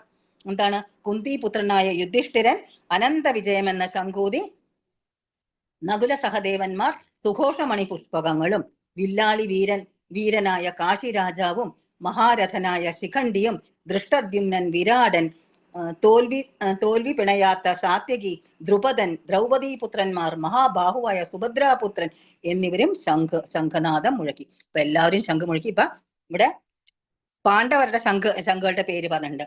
യുധിഷ്ഠിരന്റെ ശംഖിന്റെ പേരെന്താ? അനന്ത വിജയം. നകുലനും സഹദേവന്റെയോ? നകുലന്റെ സുഘോഷം, സഹദേവന്റെ മണിപുഷ്പകം അല്ലെ. അപ്പൊ ഈ 5 പേരുടെ ഇതും കൃഷ്ണന്റെയും നമ്മൾ പഠിച്ചില്ലേ, അത് പഠിച്ചിരിക്കണം, നല്ലതാണ്. കൃഷ്ണന്റെ പാഞ്ചജന്യം, അർജുനന്റെ ദേവദത്തം, ഭീമന്റെ പൗണ്ഡ്രം, യുധിഷ്ഠിരന്റെ അനന്ത വിജയം, നകുലന്റെ സുഘോഷം, സഹദേവന്റെ മണിപുഷ്പകം. ഓക്കെ, ഇപ്പൊ 15ഉം 16ഉം ശ്ലോകങ്ങളിൽ ഈ 2 ശ്ലോകം, ഈ 1-ാം അധ്യായത്തിലെ 15ഉം 16ഉം ശ്ലോകങ്ങളിൽ ഇവരുടെ പാണ്ഡവന്മാരുടെയും കൃഷ്ണന്റെയും ശംഖുകളുടെ പേര് പറഞ്ഞിട്ടുണ്ട്. അതൊന്ന് പഠിച്ച് മക്കൾക്കും കൊച്ചുമക്കൾക്കും ഒക്കെ പറഞ്ഞു കൊടുത്തോളൂ കേട്ടോ. നല്ലതല്ലേ, നമ്മൾ അറിഞ്ഞിരിക്കണം, നല്ലതാണ്. പഠിച്ച് 15ഉം 16ഉം ശ്ലോകങ്ങളിൽ. അപ്പൊ ഇത് പറഞ്ഞു. തുടർന്ന് എല്ലാവരും ശിഖണ്ഡി, ദ്രുപദൻ, സാത്യകി എല്ലാവരും ഈ ഭാഗത്തും, അപ്പുറത്ത് ശംഖൂതി മാതിരി ഈ ഭാഗത്തും എല്ലാവരും ശംഖൂതി, ഞങ്ങൾ റെഡി, തയ്യാർ എന്ന് പറഞ്ഞുകൊണ്ട്. ഓക്കെ, 19 വായിക്കാം. സഘോഷോധാർത്ര രാഷ്ട്രാണാം ഹൃദയാനി വ്യധാരയത് നഭശ്ച പൃഥിവീം ചൈവ തുമുലോഭ്യനുദാദയൻ. വിവിധ ശംഖങ്ങളിൽ നിന്നും ഉയർന്ന ഈ നാദഘോഷം ഭൂമിയിലും അന്തരീക്ഷത്തിലും മാറ്റൊലി കൊണ്ടു ധൃതരാഷ്ട്രപുത്രന്മാരുടെ ഹൃദയം പിളർക്കുകയായി. ഈ ശംഖനാദങ്ങള്, ഈ ശബ്ദ കോലാഹലം ഇവിടെ പറയുന്നു. ധൃതരാഷ്ട്രപുത്രന്മാരുടെ, കൗരവരുടെ ഹൃദയം പിളർന്നു. ശബ്ദം കേട്ടപ്പോ ഒരു ഞെട്ടി. കാര്യം റെഡിയായിട്ടൊക്കെ വന്നിരുന്നാലും കൂടി അവർക്ക് ഈ ശബ്ദം കേട്ട് യുദ്ധം തുടങ്ങാൻ പോവല്ലേ, അവരുടെ ഉള്ളൊന്ന് പെടഞ്ഞു, ഒന്ന് ഹൃദയം പിളർന്നു എന്നാണ് ഇവിടെ പറയുന്നത് ഈ ശ്ലോകത്തില്. അപ്പൊ ഇവിടെ ശ്രീല പ്രഭുപാദര് അദ്ദേഹത്തിന്റെ ഭാവാർത്ഥത്തിൽ പറയുന്നു, കൗരവരുടെ ഹൃദയം പിളർന്നു ഈ ശംഖനാദം കേട്ട്, പാണ്ഡവരുടെ പിളർന്നു എന്ന് പറയുന്നില്ല എന്ന് പ്രഭുപാദര് പറയുന്നുണ്ട്. എന്താ കാര്യം? കൃഷ്ണ ഭഗവാനില് പാണ്ഡവന്മാർക്കുള്ള ആ ഉറച്ച വിശ്വാസം. ഭഗവാൻ കൂടെ ഉണ്ടെങ്കിൽ അല്ലെ, ഏതൊരു മഹാവിപത്തിന്റെ നടുവിലും ഭഗവാൻ കൂടെ ഉണ്ടെങ്കിൽ പിന്നെ ആരെ ഭയക്കാൻ, അല്ലേ? ഭഗവാനല്ലേ അവരുടെ കൂടെ ഉള്ളത്, ആരെ പേടിക്കാൻ? ഒരാളെയും പിന്നെ പേടിക്കാനില്ല, അല്ലേ? അപ്പൊ അവർക്ക് അങ്ങനെ അത് പ്രഭുപാദരുടെ ഭാവാർത്ഥത്തിൽ ഇത് പറയുന്നുണ്ട്. അപ്പൊ ഇത് കേട്ടിട്ട് ദുര്യോധനാദികൾ ഭയന്ന് നിൽക്കുന്നു. പക്ഷെ പാണ്ഡവന്മാര് വളരെ കൂളായിട്ട് നിൽക്കുകയാണ്, എല്ലാം ഫേസ് ചെയ്യാൻ റെഡി ആയിക്കൊണ്ട്. അങ്ങനെ ഇരിക്കെ എന്ത് പറ്റി? 20ാമത്തെ ശ്ലോകം വായിക്കാം. അത വ്യവസ്ഥിതാൻ ദൃഷ്ട്വാ ധാർത്രരാഷ്ട്രാൻ കപിധ്വജഃ പ്രവൃത്തെ ശസ്ത്രസമ്പാദേ ധനുരുദ്യമ്യ പാണ്ഡവ ഋഷികേശം തഥാ വാക്യം ഇദമാഹ മഹീപതേ. അല്ലയോ രാജാവേ, അല്ലയോ രാജാവേ, ആരാത് പറയുന്നേ? സഞ്ജയൻ, അല്ലെ? സഞ്ജയൻ ഇതെല്ലാം കണ്ടിട്ട് ധൃതരാഷ്ട്രക്ക് പറഞ്ഞു കൊടുക്കുകയാണ്. നമ്മളും സഞ്ജയന്റെ വാക്കുകളിലൂടെയാണ് അവിടെ നടക്കുന്നതെല്ലാം കേൾക്കുന്നതും കാണുന്നത്, അല്ലെ? അപ്പൊ സഞ്ജയൻ പറയാൻ, അല്ലയോ രാജാവേ, പിന്നെ പാണ്ഡുപുത്രനായ അർജുനൻ ഹനുമാൻ കൊടിയടയാളമായിട്ടുള്ള തേരിലിരുന്നു കൊണ്ട് വില്ലെടുത്ത് ശരങ്ങൾ ഉതിർക്കാൻ തയ്യാറായി.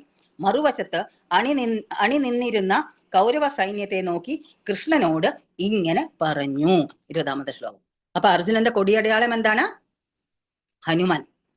ഇതും ഒരു വിജയ ചിഹ്നമാണ്, അല്ലെ? രാമരാവണ യുദ്ധത്തില് ആരാണ് രാമന്റെ സഹായിയായിരുന്നത്? ആരായിരുന്നു? ഹനുമാൻ. രാമന്റെ നിത്യദാസൻ, പരമ ഭക്തനാണ് ഹനുമാൻ, അല്ലെ? എവിടെ രാമനുണ്ടോ അവിടെ ഹനുമാനും ഉണ്ട്, അല്ലെ? അപ്പൊ ശ്രീകൃഷ്ണൻ തന്നെയാണല്ലോ ശ്രീരാമനും, അല്ലെ? അപ്പൊ അതുകൊണ്ട് ഇവിടെ ശ്രീകൃഷ്ണൻ കൂടെയുണ്ട്, കൊടിയടയാളമായിട്ട് ഹനുമാനുമുണ്ട്. അപ്പൊ ഏത് ശത്രുവിനെയും ഭയപ്പെടാനില്ല. ഭഗവാനും ഭഗവാന്റെ ഭക്തനും ഉണ്ടെങ്കിൽ എന്ത് വേണം? പിന്നെ ആരെയും പേടിക്കേണ്ട ആവശ്യമില്ല. നമ്മുടെ ജീവിതവും അങ്ങനെ തന്നെ. നമ്മുടെ ജീവിത യുദ്ധം, നമ്മൾ ദിവസവും അതാണ് ഇതിലൂടെ നമ്മൾ പഠിക്കുന്നത്. എന്താണ്? നമ്മുടെ ജീവിതം ഒരു യുദ്ധം തന്നെയാണ്. രാവിലെ തൊട്ട് എണീറ്റ് കഴിഞ്ഞാൽ വൈകുന്നേരം വരെ എന്തെല്ലാം പ്രശ്നങ്ങളാണ്, അല്ലെ? പല പല പ്രശ്നങ്ങൾ നമ്മൾ ഫേസ് ചെയ്യണില്ലേ? ആരായിട്ടാണ് നമ്മുടെ യുദ്ധം? മായയായിട്ട്. മായയായിട്ടുള്ള യുദ്ധത്തില് നമ്മൾ ഭഗവാനെ നമ്മുടെ ജീവിതത്തിന്റെ തേരാളിയായിട്ട് എടുത്താല്, അതുമാതിരി ഭഗവാന്റെ ഭക്തന്മാരുടെ സത്സംഗവും കൂടി എടുത്തു കഴിഞ്ഞാല്, അതല്ലേ നമ്മളിപ്പോ ചെയ്യുന്നത് ഈ നേരത്ത്, അല്ലെ? ഈ നേരത്ത് നമുക്ക് എന്തൊക്കെ ചെയ്യാം, അല്ലെ? പക്ഷെ നമ്മളെല്ലാവരും കൂടി ഇവിടെ ഭഗവാന്റെ കഥകൾ പറഞ്ഞു, ഗീത വായിക്കുന്നു, പഠിക്കുന്നു, അല്ലെ? ഇപ്പൊ ഭഗവാന്റെ ഭക്തന്മാരുടെ സത്സംഗവും ഭഗവാനും കൂടെ ഉണ്ടെങ്കിൽ പിന്നെ ഒന്നും പേടിക്കാനില്ല.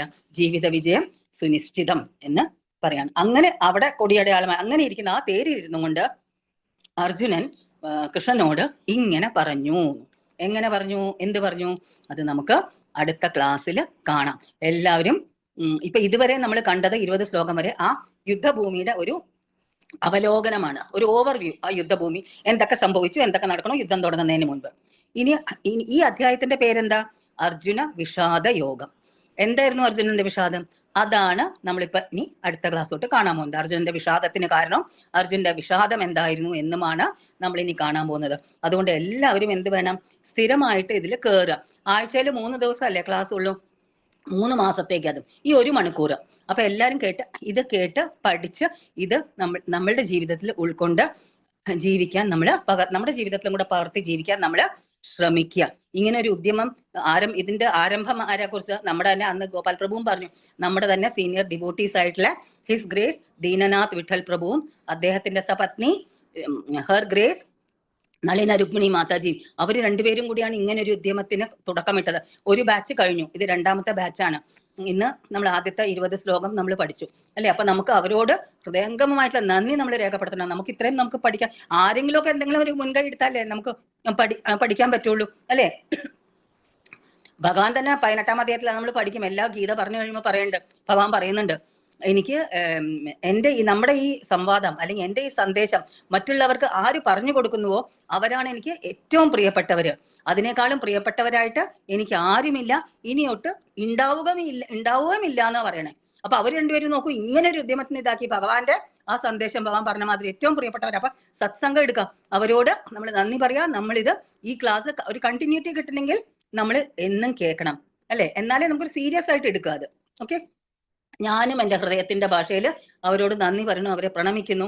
എനിക്കിങ്ങനെ ആദ്യത്തെ ഈ 20 ശ്ലോകങ്ങൾ ആദ്യത്തെ എനിക്ക് ചെയ്യാൻ സേവ തന്ന അവരോട് ഞാൻ കടപ്പെട്ടിരിക്കുകയാണ്. അവരോട് എൻ്റെ ഹൃദയത്തിന്റെ ഭാഷയിൽ നന്ദി പറയുന്നു, പ്രണമിക്കുന്നു. അപ്പൊ നിങ്ങൾ എല്ലാവരും തന്നെ എല്ലാ ദിവസവും, അതാണ് എൻ്റെ റിക്വസ്റ്റ്, പ്ലീസ് ഒന്ന് ഈ 1 മണിക്കൂർ ആഴ്ചയിൽ 3 ദിവസം ഇതാക്കി സീരിയസ് ആയിട്ട് എടുക്കുക. എന്നിട്ട് ഇന്നിപ്പോ ഞാനിവിടെ പറഞ്ഞതാ ഈ 20 ശ്ലോകത്തിനെ കുറിച്ച് ഞാൻ പറഞ്ഞത് നിങ്ങൾക്ക് എല്ലാവർക്കും മനസ്സിലായിട്ടുണ്ടാകും എന്ന് ഞാൻ വിചാരിക്കുന്നു. എന്തെങ്കിലും അഭിപ്രായങ്ങളോ നിർദ്ദേശങ്ങളോ ഉണ്ടെങ്കിൽ ആകാം, ഒന്നില്ലെങ്കിൽ ചാറ്റ് ബോക്സിൽ ഇടാം, അല്ലെങ്കിൽ അൺമ്യൂട്ട് ചെയ്തിട്ട് പറയാം. ഓക്കെ, അപ്പൊ ഇപ്പൊ ഞാൻ ഹരേ കൃഷ്ണ മാതാജി. ഹരേ കൃഷ്ണ. ഹരേ കൃഷ്ണ മാതാജി. ഹരേ കൃഷ്ണ ശ്ലോകം നിർത്തി ചൊല്ലിത്തരണേ. അതെയോ, സ്പീഡായി പോയില്ലേ? സോറി സ്പീഡ് കൂടുതലാണ്. ആണോ? ഞങ്ങളൊക്കെ പഠിച്ചു വരുന്നതല്ലേ ഉള്ളൂ. ഞങ്ങള് നോക്കി വരുമ്പോഴേക്ക് മാതാജി ചൊല്ലി അങ്ങ് എത്തി പോന്നു. അയ്യോ സോറി സാർ, പറഞ്ഞു തന്നത്. അയ്യോ താങ്ക് യു അങ്ങനെ പറഞ്ഞു തന്നത്. ഇനിയിപ്പോ ഞാൻ എന്തായാലും സൂക്ഷിക്കട്ടെ. ഇനി ഒരു പ്രാവശ്യം എടുക്കുമ്പോ ഇനി അടുത്തെടുക്കാൻ പോകുന്നവർക്കും ഇങ്ങനെ ഒരു ഇതായി. ശരിയാണ്, എനിക്ക് ഇത്തിരി സ്പീഡാണെന്ന് എല്ലാവരും പറയാറുണ്ട് പൊതുവെ. വളരെ സോറി. പിന്നെ മാതാജി ഞങ്ങളെ കൊണ്ടൊക്കെ ഒന്ന് ചൊല്ലിക്കുകയാണെങ്കിൽ ഞങ്ങൾക്ക് തെറ്റുണ്ടെങ്കിൽ തിരുത്താൻ കഴിയുമല്ലോ. അതെ അല്ലെ? ഇത് ഇപ്പൊ ഞാൻ ഈ 20 ശ്ലോകം എനിക്ക് എടുക്കാൻ തന്നു അവര് രണ്ടുപേരും, ദീൻനാഥ് പ്രഭുവും രുക്മിണി നളിന മാതാജിയും. അതുകൊണ്ട് ഞാൻ അത് ചെയ്തു. ഇങ്ങനെയുള്ള ഇത് നമുക്ക് അവരോട് പറയാം. അവരിത് കേട്ടോണ്ടിരിക്കണ്ടല്ലോ. അവരങ്ങനെ എന്തെങ്കിലുമൊക്കെ മാറ്റങ്ങൾ അവര് വരുത്തട്ടെ ഇതിനകത്ത് കേട്ടോ. അവരാണ് ഇതിന്റെ കടിഞ്ഞാൻ പിടിച്ച് എന്റെ ആൾക്കാർ അവരാണ്. ഞാനിപ്പോ എന്നോട് അവർ ചെയ്യാൻ പറഞ്ഞു, ഞാൻ ചെയ്തു. പക്ഷെ പതുക്കെ വായിക്കാൻ പറഞ്ഞത് അത് എനിക്കുള്ളതാണ്. ഞാനത് തീർച്ചയായിട്ടും ഞാനത് പാലിക്കാം കേട്ടോ. ഞാൻ ഇനി സൂക്ഷിക്കാം അടുത്ത തവണ കേട്ടോ. ആയിക്കോട്ടെ. ഹരേ കൃഷ്ണ മാതാജി. ഹരേ കൃഷ്ണ. Thank you. ഹരേ കൃഷ്ണ. രാധേ രാധേ. അപ്പൊ ഇനിയിപ്പൊ ഞാനിത് ശാശ്വതി മാതാജിക്ക് മൈക്ക് കൊടുക്കണം. എന്റെ ഇടയിൽ ആർക്കെങ്കിലും എന്തെങ്കിലും ഉണ്ടെങ്കിൽ പറയാം കേട്ടോ. ഇപ്പൊ ഞാൻ ശാശ്വതി മാതാജിയെ ഏൽപ്പിക്കാണ്. Hare Krishna. Over to you Mataji. Shashwati Mataji. Hare Krishna. Thank you, Mataji. Hare Krishna, Mataji. It was such a beautiful session. I'm so happy that I was able to hear this session from you. Especially the beginning of the Bhagavad Gita. You have explained all the shlokas very nicely. So does anybody, ഇവിടെ ആർക്കെങ്കിലും questions അല്ലെങ്കിൽ എന്തെങ്കിലും realizations share ചെയ്യണമെങ്കിൽ you can unmute and you share or ask questions.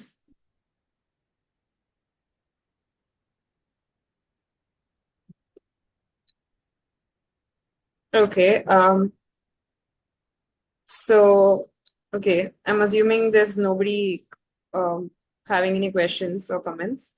So we would like to, on the behalf of ISKCON Kochi, we would like to offer our humble obeisances and sincere gratitude to Nalini Rukmini Mataji, Narottam Krishna Prabhu, and Radhe Shakti Mataji for very mercifully sharing all the glories of Harinam and Bhagavad Gita and inspiring us to read and chant more and apply all these transcendental lessons in our lives practically. So now let's conclude today's session by taking blessings from Narasimhadev. Hare Krishna.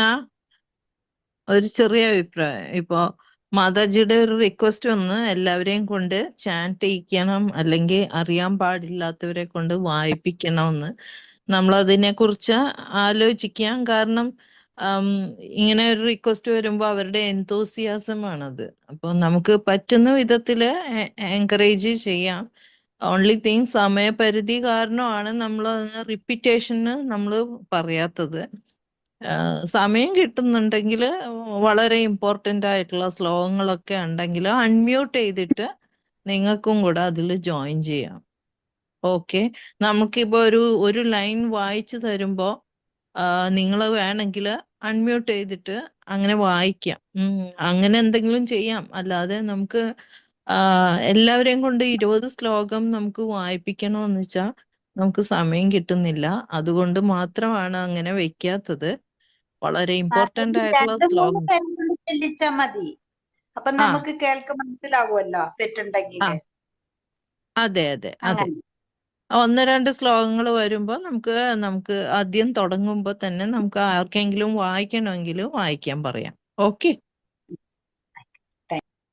Hare Krishna.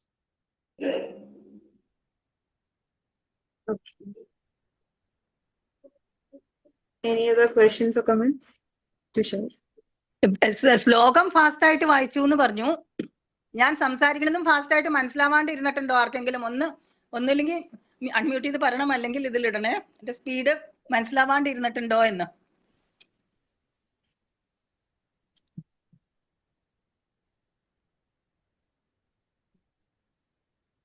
Okay.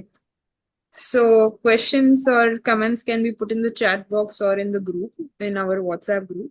So for now, we will continue with Narsimha Press. Thank you. Hare Krishna.